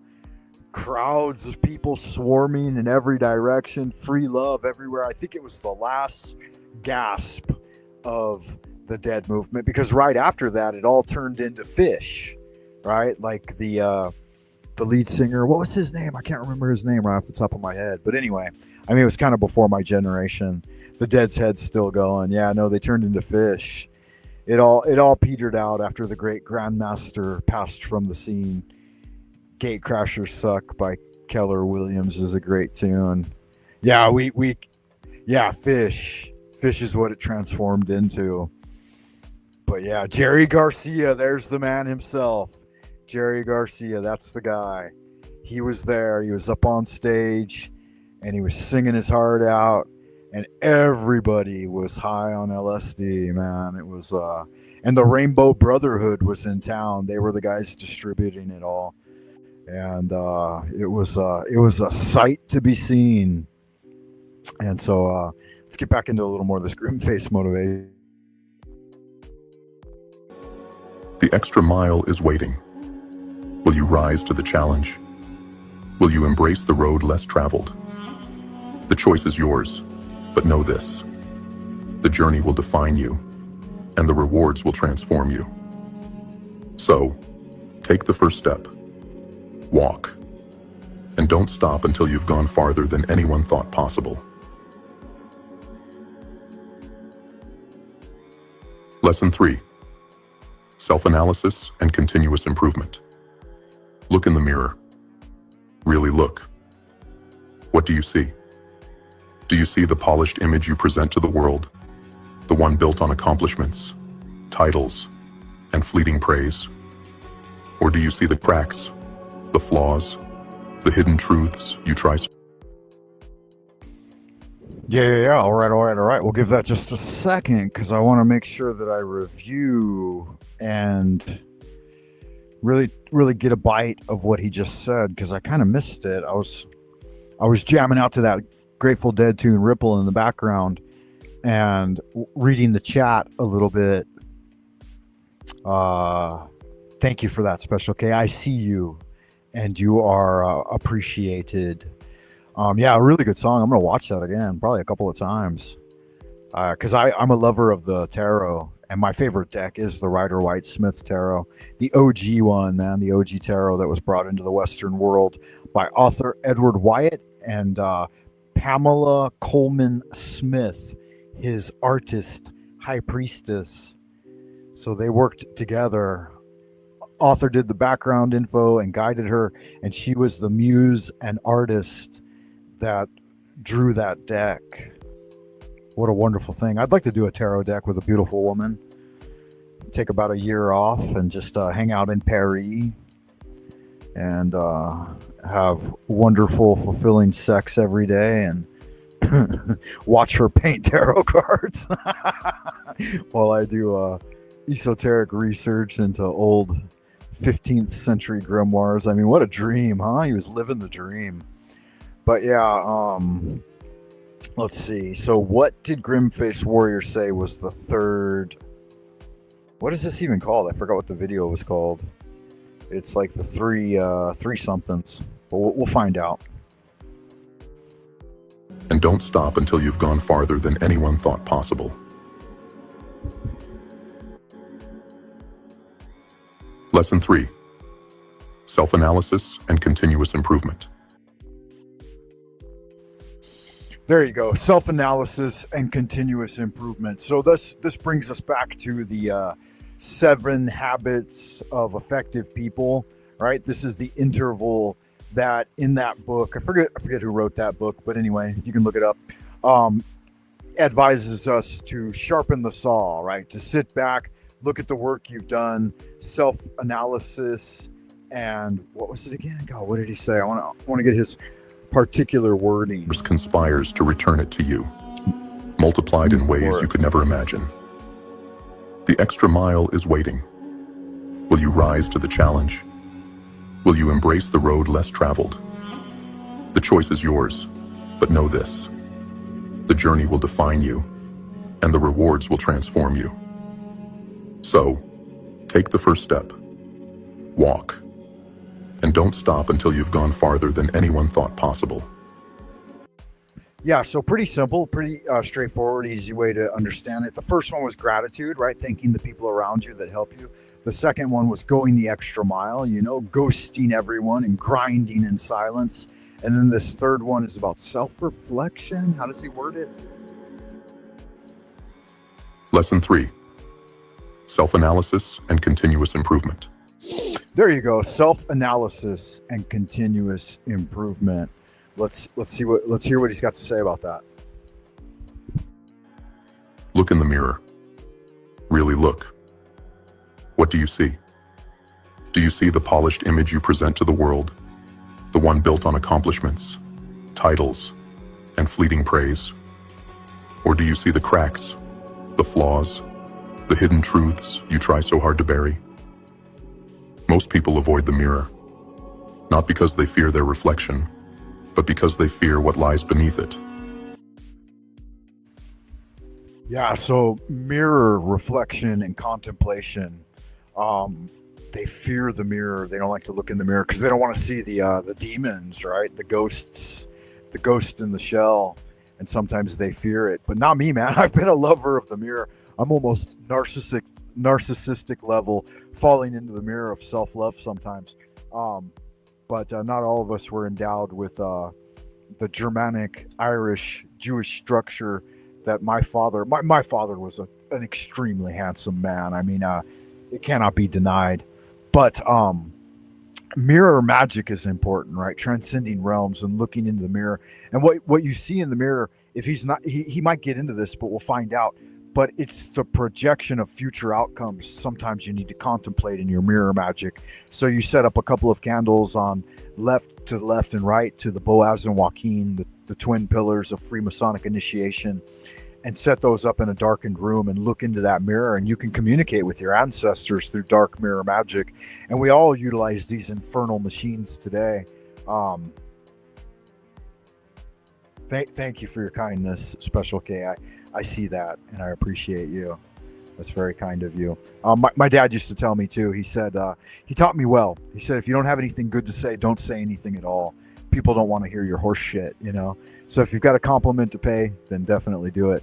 But yeah, when you're doing this dark mirror magic, you want to look into it sometimes, too, and see yourself 10 years from now. See yourself 20 years from now. I took this really to heart when I was in my mid-30s because I was looking at my journals, and some of my journals in my 20s, I wrote like on a microscopic level. I used a 0.3 pen or whatever and wrote everything extremely small. And I was like, what the fuck was I doing? Who was I writing to? Why was my vision so good that I could see that with such clarity? And I knew that when I envisioned myself in my 80s, and I thought, I'm not going to be able to read any of this without some really powerful magnifying glasses. And so when I hit 30, I spent 10 years just focusing on every day improving my penmanship and writing a little bigger. So in my journals now, I write to my 80-year-old self. I write on a level that it will be easy for me to read when I'm an old man without glasses. And so I thought that was funny, and I'd share it with you. Let's get into it. They fear the truth. They fear the quiet whisper that tells them, you can do more. You can be more. But here's the secret. The truth, as uncomfortable and dark as it may seem, is your greatest weapon. It is the catalyst for transformation. It is the foundation upon which greatness is built. Self-analysis is not for the faint-hearted. It demands courage. The courage to strip away the lies you tell yourself. The courage to face your weaknesses head-on. And the courage to admit you are not yet the person you could be. Growth does not come from comfort. It comes from confrontation. It is forged in the moments when you stare into your own soul and refuse to look away. When was the last time you took a hard look at yourself? Not the surface level you, but the real you. When was the last time you asked, what am I truly good at? What do I consistently fail at? What excuses am I clinging to? These questions are not easy to answer. They force you to confront the harsh reality of your limitations. But they also reveal something far more important, the potential that lies dormant within you. The answers to these questions are the key to your evolution. Yeah, I'll just interrupt Grimface just momentarily to bring you a anecdote of during the 1980s, the Olympics were in Los Angeles in 1988, and the LA Times had interviewed a Chinese coach who trained ping pong guys to achieve all the gold medals in ping pong. And every athlete this particular coach worked with achieved gold level status or gold medal status. And the LA Times did an interview with them, and they said, well, what makes you different from other coaches? Why are you able to take these, these talented ping pong people? Because they hired him for the US Olympics, but he was a Chinese coach.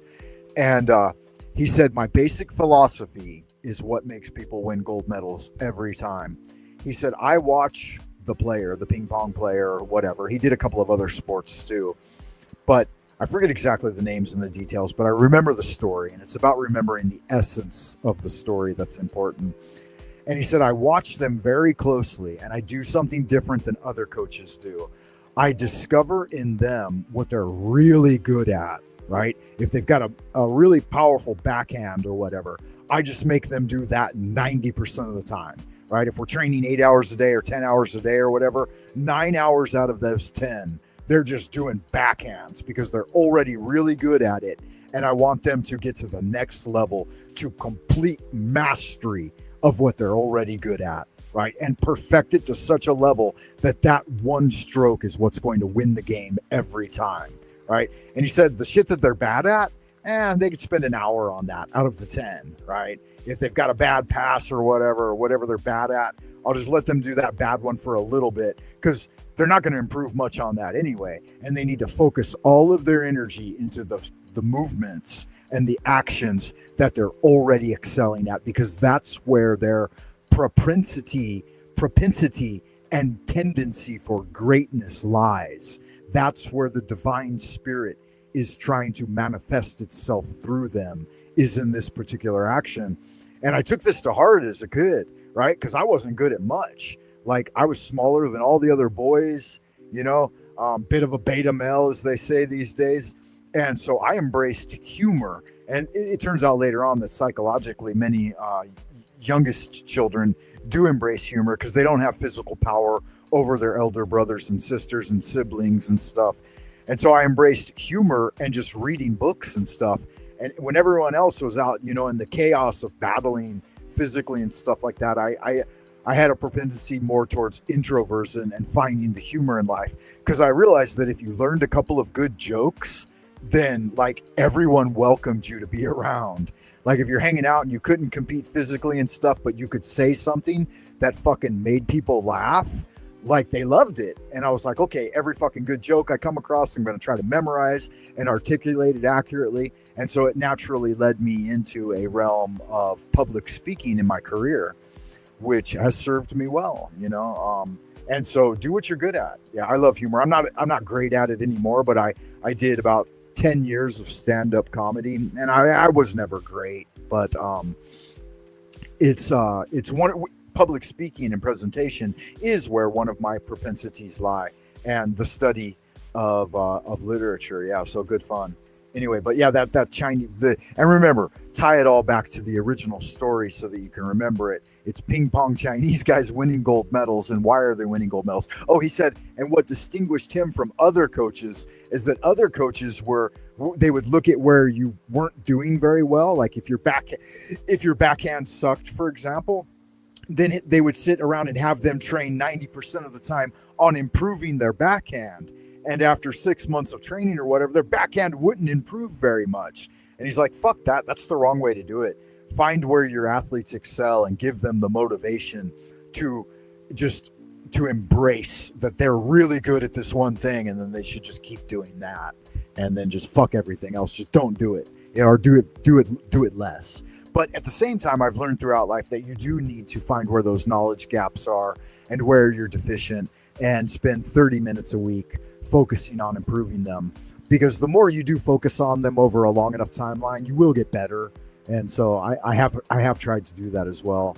Specialization. Robert Anton Wilson, in his seminal book Prometheus Rising, he said that specialization was for insects, and that people should make themselves factotums, or, you know, a jack of all trades. Even though you may be master of none, you're going to need more and more trades throughout your life. Yeah, so I thought it was relevant to bring that forward.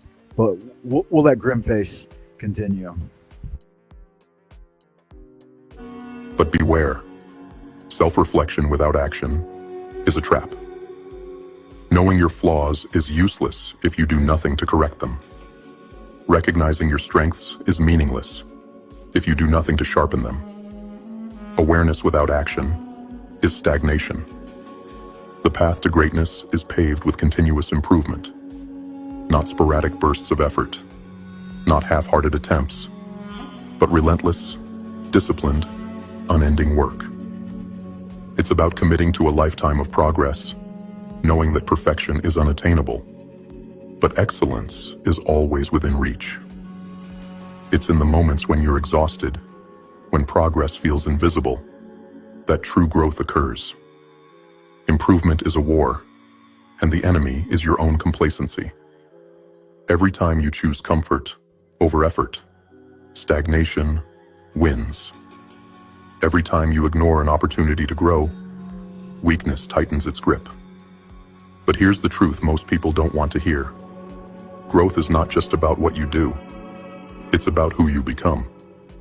Every challenge you embrace, every failure you learn from, every weakness you conquer, it all molds you into someone stronger, sharper, more unstoppable. Growth is not a destination. It is a process.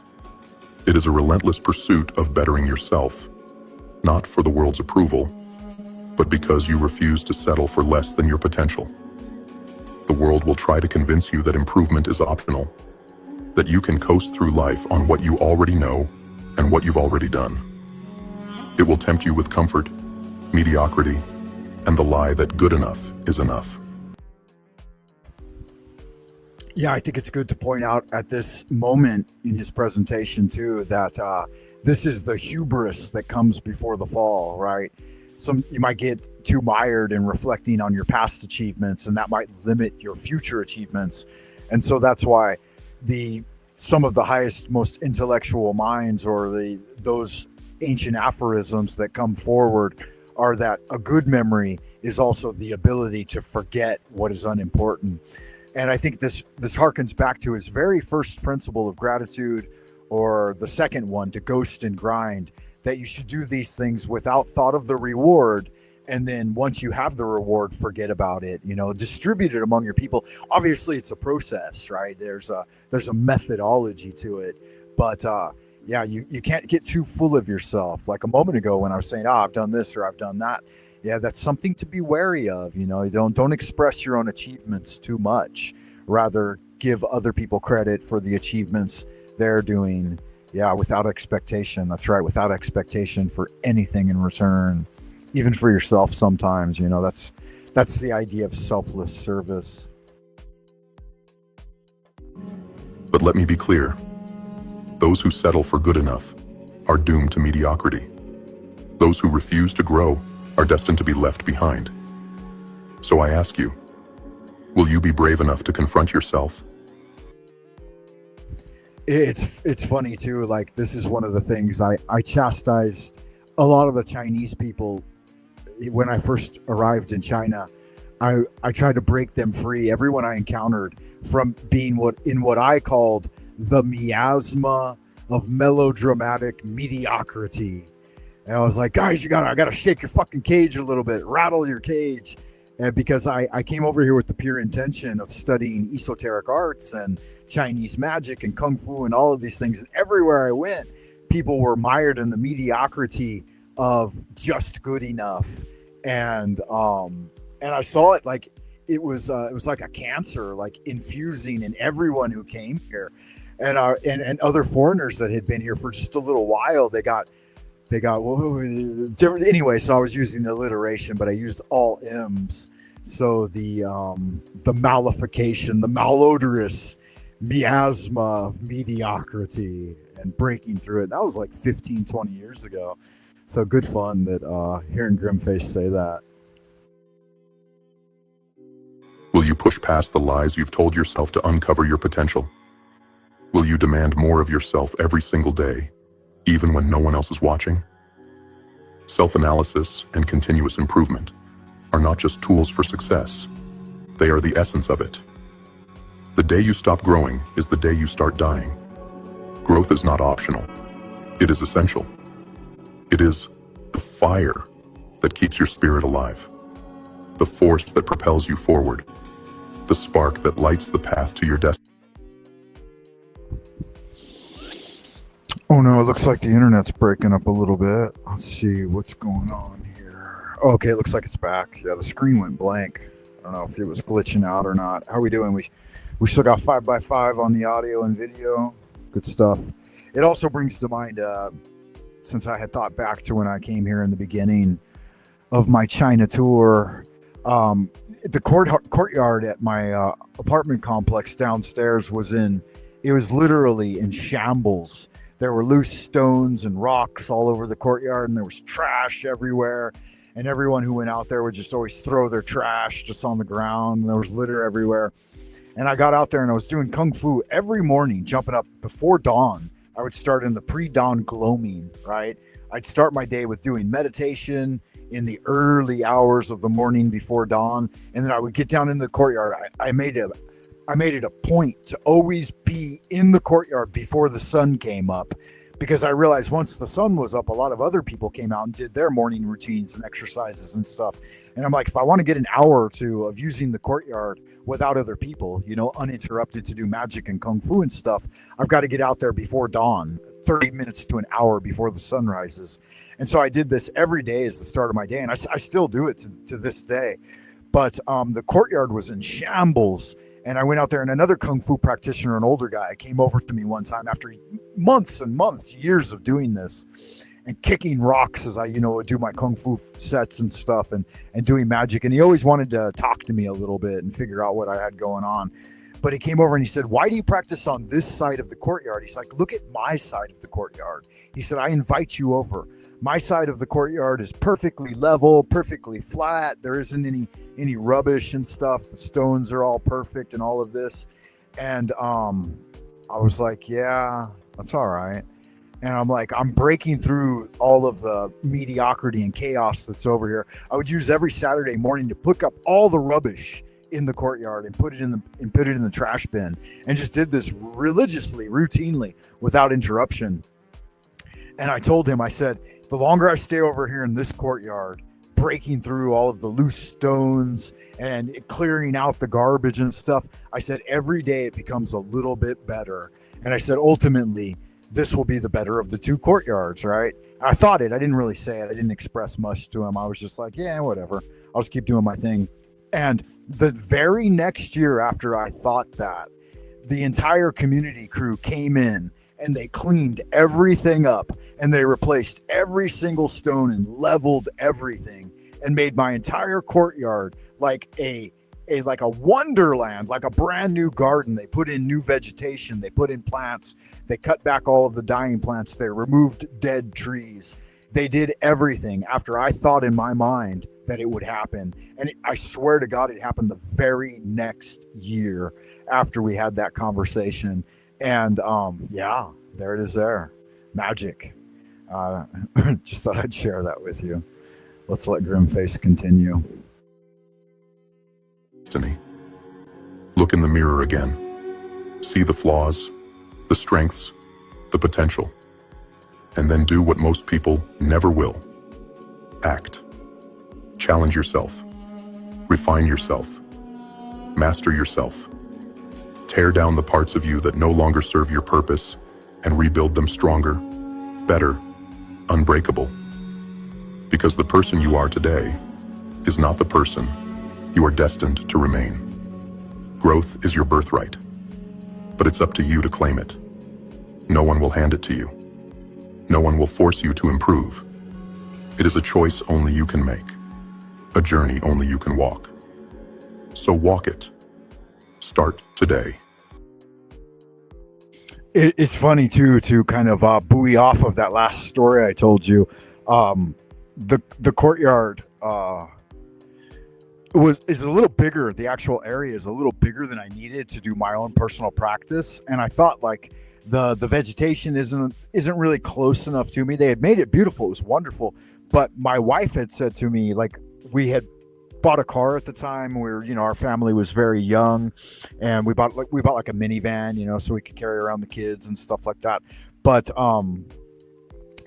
we got a second car because we both needed a car at that point, and because I'd be using one to go to work, and I might need to do this, that, or the other thing with the kids, and she expressed the desire. She said, "I wish our parking area was bigger," and I thought about it too, and I was like, okay, yeah, we could use more parking area. We could use less courtyard space. I mean, it's a communal thing. It's a community area. But no sooner had she said that than the road crews came in, and hers was even faster. Like within a couple of months, even maybe weeks later, they had come in and they started drawing out, like replanning the entire courtyard area. And they took the courtyard area and they moved it back like probably, I don't know, 5 to 10 feet, something like that, and they expanded all of the parking area. And hers happened like even faster, like just from the like the time she stated, I wish the parking section was larger, with it, like I don't know, it was so fast, it was unfucking believable. And I was like, damn, I thought I was a magician. And I had to bow to her superior power a little bit. It's still super useful though. In fact, it's somehow even better, again, because there's more parking space and a little bit less space for like physical activity, but still plenty. And so I thought I would share that with you guys. Kind of funny how that shit works, right? And it's like, who's watching, right? The universe, that's who's watching. God's listening to you. And when you've done the work, when you've done the suffering, you've seen the courtyard for years in the condition in which it was, and then you finally wake up to that realization that the good Lord will help you. Ask and you shall receive. Seek and ye shall find. Knock and it shall be opened into you. It's all encoded in that one 3-letter word, ask, right? The A is ask and you shall receive.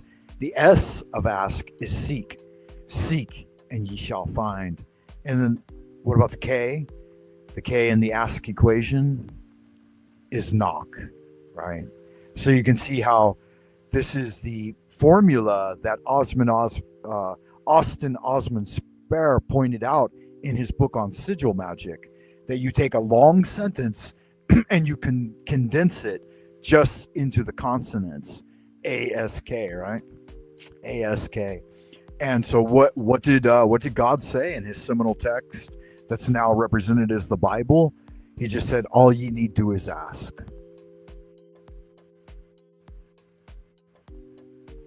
And that's one of the higher truths.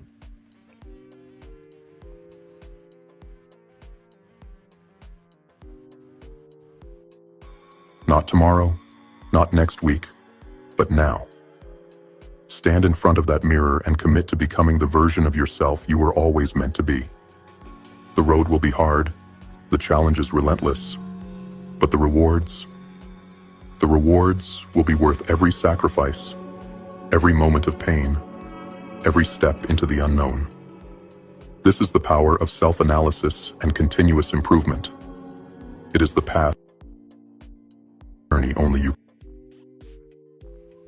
Yeah, he's echoing something I used to say a long time ago too, and I used to say it a lot. Fear not, neophyte or initiate, though the path ahead may be arduous, long, and treacherous. You do not walk it alone. Your fellow brothers and sisters of the craft walk it with you. And not only that, but your ancestral spirits and God and his angels and all of these spiritual forces walk the path of ascension together and encourage you all the way. Yeah, get it. Take the next fucking step. Like he said, do it today. Can walk. So walk it. Start today. Not tomorrow, not next week, but now. Stand in front of that mirror and commit to becoming the version of yourself you were always meant to be. The road will be hard, the challenge is relentless, but the rewards will be worth every sacrifice, every moment of pain, every step into the unknown. This is the power of self-analysis and continuous improvement. It is the path to becoming unstoppable. It is the key to unlocking your true potential. And it is the only way to achieve the greatness that lies within you. Welcome back, Grimface family. All right. Before we let him do his signing off, his salutations, I do want to address something here in the ideas room. You guys are talking about telepathy. Yeah, so in psionics, right, we know that there's a new field emerging that's based on the old idea of sci-fi novels called psionics. It's been mentioned in the mainstream media recently. It is also related to another type of idea that came out from Harvard LSD studies, right, called noetic science. So if you've ever seen the TV series Fringe back in the day, right, it's kind of a fun one. If you haven't watched it, you might like to. The old man in it is so wonderful. He does such a good job. The old insane scientist that takes over the laboratory in the Harvard basement to do his deprivation tank and LSD experiments. I've found that telepathy and telekinesis are both possible. I've done both at a limited extent, but telekinesis is far more difficult and takes years of effort to get even the smallest return on your effort, at least for me personally. And I asked Grandmaster Nihua Qing of the Universal Society of the Integral Way, a Grandmaster of Tao. I asked him one time, I said, is telekinetic power possible, right? And if it is possible, how do we fucking work towards achieving it? And he told a bunch of different stories of monks who had achieved it, and he talked about his own practice in it too. And he said one time, like, he learned to use mental power to ignite a candle. And he said it took him about 9 years to finally master the practice, and achieved it a couple of times in limited extents. And he said that a spiritual being, a Shen, like an immortal being, came to him and when he finally achieved it and appeared in his meditation or whatever, and laughed at him and said, look at that. You just spent the last 9 years of effort attempting to what you could have done by walking over, picking up a lighter, and lighting the candle. He said that's the level of energy that's required to move things in the spirit realm. And he told me, he said, don't waste your time. He said, though it can be achieved, and there are very, very little things you can do with that type of mind, direct energy. He said, but the method too of studying it and learning it will show you that mind manifestation is much easier, and that telepathy, he said, telepathy on the other hand is as easy as picking up a telephone and calling someone. He said, if you think of someone else and you send them a message, they will receive it immediately. Like you can tell your mother in your mind or whatever, I love you, Mom, you know, thanks for doing whatever, or something like that. He said, you don't need to pick up a cell phone. You don't need to call anyone. He said that type of thing is easy, and they'll receive it like not only immediately, but beyond time and space, that it always functions. And so me and my brother sat down when we were in our early 20s, and I told him this story, and we sought to practice telepathy, and our dreams started to interweave, and we started to have the same dreams at night. We'd wake up and talk about our dreams, and we did so much in so short a period of time that telepathy and exploring it with like a loved one or other folks, it's a legit thing. It does work better to people of the same gene pool, but yeah, it's easier in fact than using modern technology. Telepathy is absolutely, right now we have the power. It's not limited. I mean, don't do it in a manner in which you're trying to test it. Do it from that heart-centered awareness of sending out love energy to your friends and family and stuff like that. That's how it works best, that I found. So yeah, I thought I would share that. Every step into the unknown.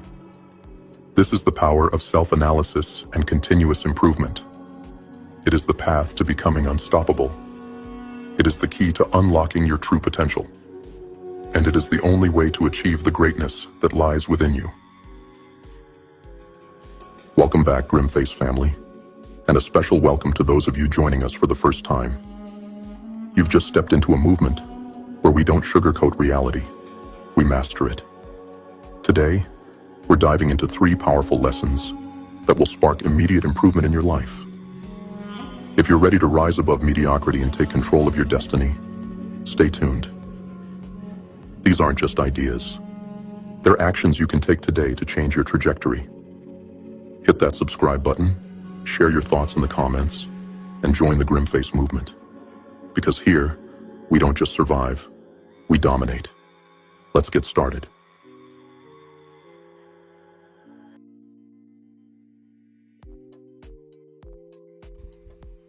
All right. Good magic. Yeah, there it is there. I thought I would share that with you guys and do a little commentary on it.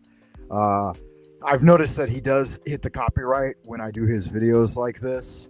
So it doesn't take down the video, which, you know, I'm not monetized anyway, so I don't really care about the copyright stuff. And the main thing is that, yeah, the video stays up, the video can stay up, and you're allowed to do a little commentary on it. You're not supposed to play more than like 30 seconds at a time. I've heard among the community, but my main purpose in sharing it is to direct you to his channel. And so if you are interested, if you found some motivation in the little presentation there, like I said, the guy's he's really getting the work done. You know, he's doing like good God, like a video every other day, and well worth the investment of time and the sub, and hit the like button. And if it's not too much trouble, say, hey, Frank Monday sent me. I don't want to necessarily get credit, but I'd like to continue the love fest. You know, if I send some love in his direction, maybe he'll send a little love in my direction. Interesting thing too, I know some of you guys watch the Y-Files, right? And one night I was doing one of these explorations where I look at other YouTube channels and share some of the things that I think are interesting here on YouTube. And I had actually gotten like a few people watching. I think there were around 10 or 12. It was like when I had interacted with the people from Coast to Coast with Art Bell, and had invited some people over for an after party. And I was saying, hey, if you guys like Coast to Coast with Art Bell, you're going to fucking love the Y-Files and Hecklefish. Yeah, so much fun. And when I mentioned his video, like I did the same thing, like a full, like I'm doing right now, a full screen share. And then I jumped over and I was showing it, you know, like I'm showing here on Motivational Speeches, Ghost Everyone and Grind in Silence by Neville Goddard. I was sharing it and I gave a mention to the Y-Files. It might even be here on my community page. And here's the crazy fucking thing. AJ himself, the man and Hecklefish, said thank you on my mention, on my honorable mention. He said, hey, Frank Monday or whatever, thanks for mentioning the Y-Files, blah, blah, blah. And I was like, holy fucking shit. It was like literally a, there's me doing stand-up comedy back in the day at the Hot Cat Club. It was literally like a 5-minute exploration of the Y-Files. And I had mentioned his channel and he saw it somehow. And I was like, holy fuck, AJ watches the Frank Monday channel. Can you fucking believe it? I mean, maybe like the algorithm notified him, or the fact that, you know, I had specifically mentioned and then like shown his channel or something. I don't know how it works. Like when you're at the level of AJ, he's got what, 3 million subs, 5 million subs. Who knows? I could check it out real quick. Let me do that, in fact, because maybe I'll get another honorable mention from him.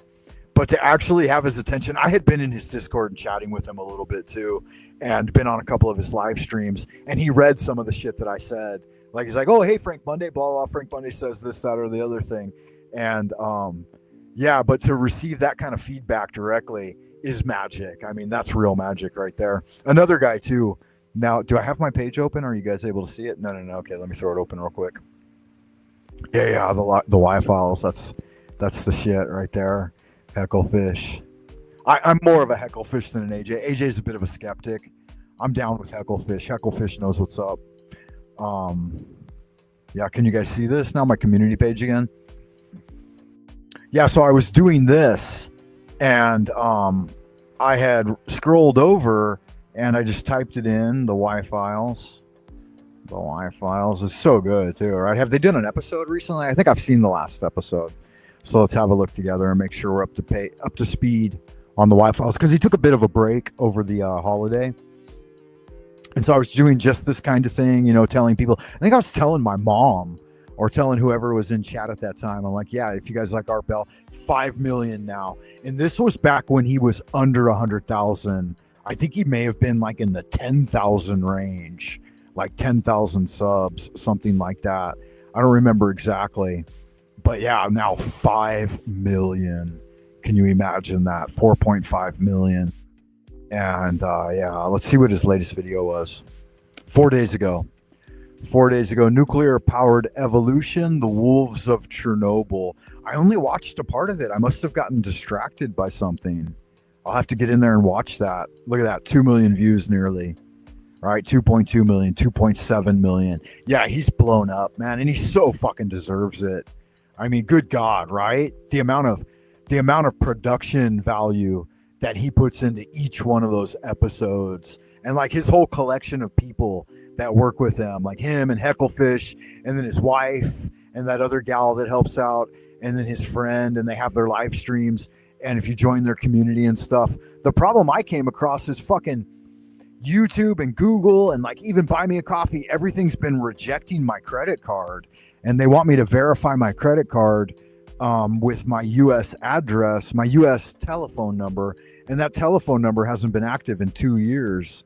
So I haven't been able to make any purchases online, which kind of bums me out, because I've promoted people's channels in the past, like Dark Journalist and a couple of others that I kind of soured on them after time. Like they don't really maintain that same spirit that they used to have, and then they don't really like pay attention to you. Like, even though DJ has mentioned me a couple of times on his live stream, like I did an entire extensive inquiry into the gray aliens and my experience with them. I have direct experience with UFOs and alien contact, and I can communicate with these beings. I call them the three amigos when the three grays show up with their vortex of energy. And one girl he really likes a lot and promotes on his channel is Gigi. Yeah, he's still awesome though, but he promotes Gigi, and Gigi was saying that the gray aliens have a dark agenda, and her whole thing was about like mediumship and the spirit vision and exposing the dark gray agenda and stuff like that. And I was like, who the fuck are you to say that about this group of entities. And obviously you don't have direct experience with them if you're misconstruing what they're up to and trying to couch it in these terms of demons and diamoniacal energy, because that's not what it is. That's not the experience I've had. And it kind of knocked my dick in the dirt that I put forward all of the research based on Rudolf Steiner and many other sources, and I criticized Blavatsky's work and talked about a lot of the different people involved. I did my research. I wasn't just fucking spewing shit out of my ass. And plus, I have direct experiential evidence. And I wrote a long essay on one of his videos, and they took some of it down. And I wasn't insightful in my language, and I wasn't saying anything negative. I was just challenging her paradigm, her interpretation of it, and it really kind of pissed them off. And so they all turned against me, and I was like, "Fuck it, I'm done with dark journalist." But yeah, that happens. That shit happens. You can't let it sweat. You can't sweat it. You know. Hank O'Flemick on Jack Talcott the other day, he said something that was funny.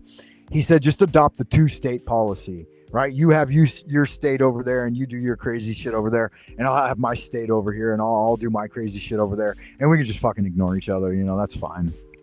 But if they want to think it in terms of, if they want to couch it in those terms, that's fine. But it just shows that the other thing was the astral realm. They had mentioned, and I'm not going to get into it now because it's not worth my time, but I thought I would mention it. But so you kind of have to be careful. Another one I did was the Insanity Machine with the drag queen Stephanie, right? Queen Stefan and her Team Evil. And I had found it and thought it was really fun and did a presentation here on the Frank Monday channel. It's probably here in my community section, and probably wasn't that long ago. And I thought, oh yeah, this guy's doing good work, right? Good fun. And I left it up here just for reference. Because I like to see my own mistakes, and I fuck up sometimes, and I misjudge people and think they're doing good work when they're not, when they're actually doing shit. And I found out how vilely wicked and evil this person is, and their whole fucking troop of miscreants. But I'm not going to get into it because that's not my jive, man. Wow, this story was wonderful, man. Long Beach Paranormal Cryptid in the summer of 2017. I saw this fucking shit. You want to see what a fucking teleporting Sasquatch looks like? Read that story, man. That was bananas. Let me see if I can find it real quick. Yeah, it doesn't look like I'm going to be able to, and that's not what I wanted to spend my time doing today. Yeah, don't waste your energy, exactly.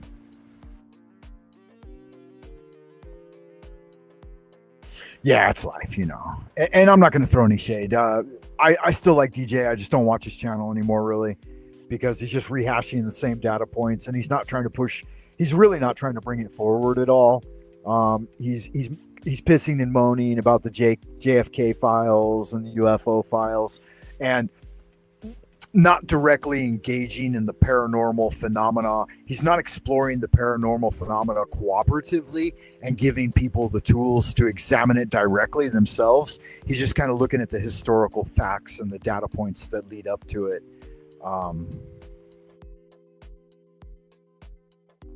That's well worth a look at, definitely. Hey, mon chéri Analani, haven't seen you in a while. Welcome back. Good to see you. I hope you are doing well.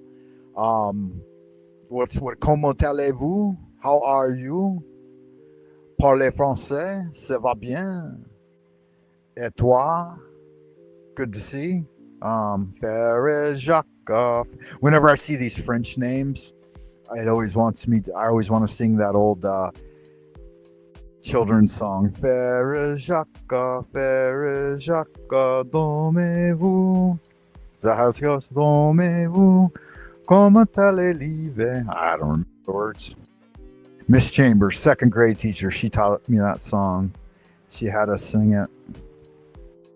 All right, y'all good looking sexy people. I hope you all are doing well out in Happy Land this evening. I hope you enjoyed the show. We're getting pretty close to the 3-hour mark. and it's noon. I got to make lunch for my chillins. And do re vous. Is that how it goes? Yeah, it's Farajaka. He's sleeping, right? Ding dong, ding, ding dong, ding. I'll have to relearn that one, man. I don't really remember it, but it echoes in my childlike mind somewhere in the ancient past. It's a play on my middle name and Stephen Wander's song. Okay. Yeah, your middle name is Sherry.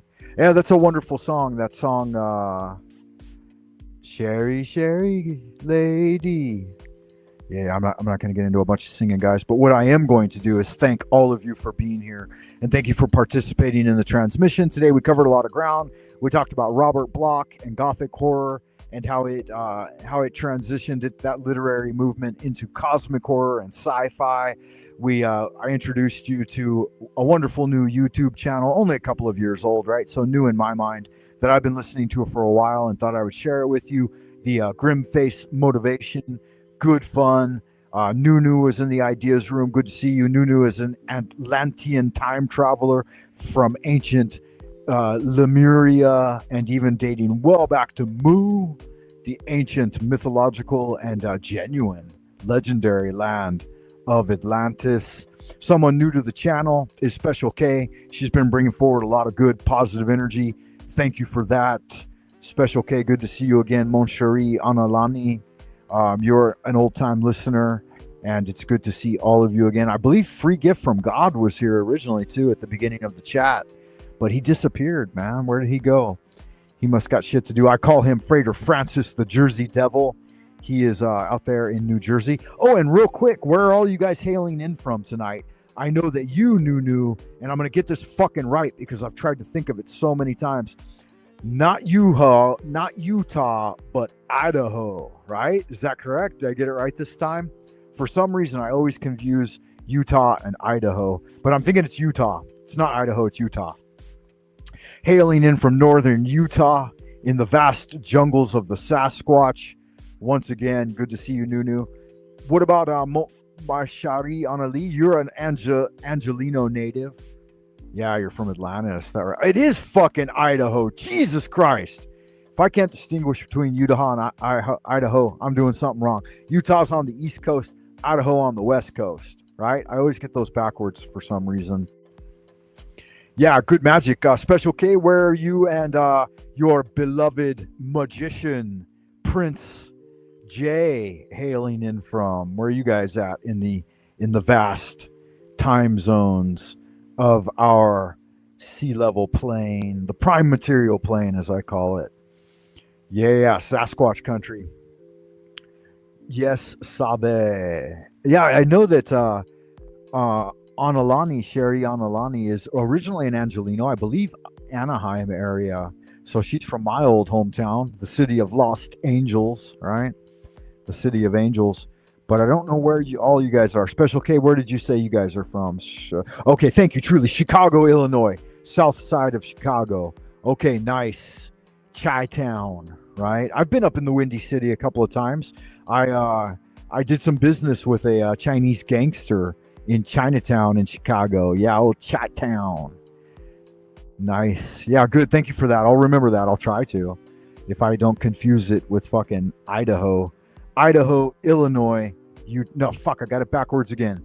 Utah, Illinois, Idaho. Post Falls, Idaho. Good stuff, guys. Good looking out. I appreciate all of you. And as you know, I am Grand Wizard of the Esoteric Order of Dagon, Eastern Star Division, representing the Grand Orient. Your friend and well-wisher, Freighter Francis Lunas Aristeus of the Ordo Templi Astarte. Encouraging you guys, please hit the like button.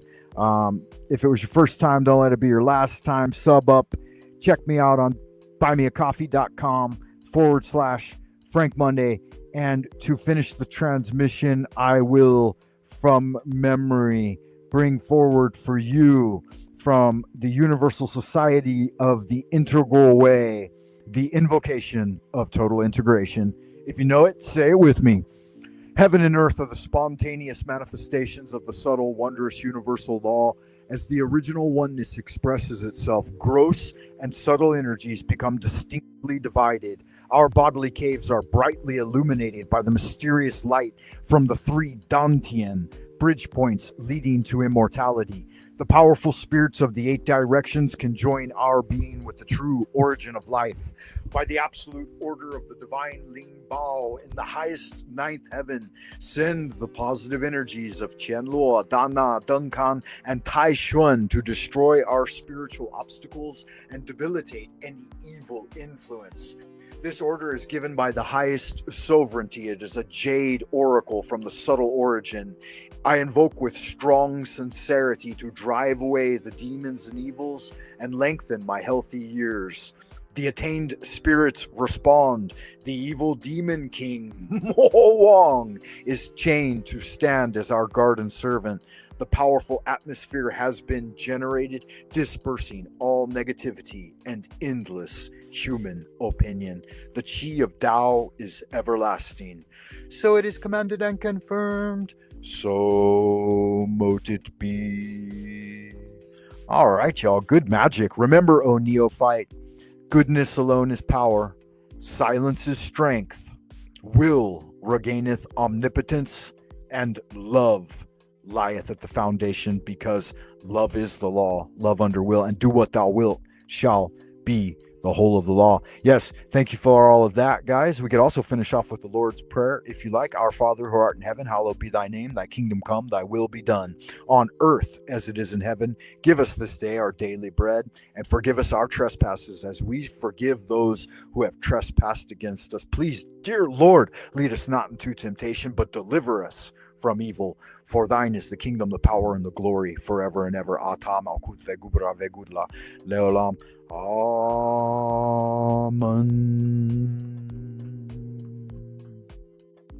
Welcome back, Wayfarer. Thank you for joining me today. And as you go into the abodes of the future, keep doing good magic. Ad Astra per Aspera. I will definitely see you in the abodes of the future. Till next time, much love and much gratitude for all of you that had joined me today.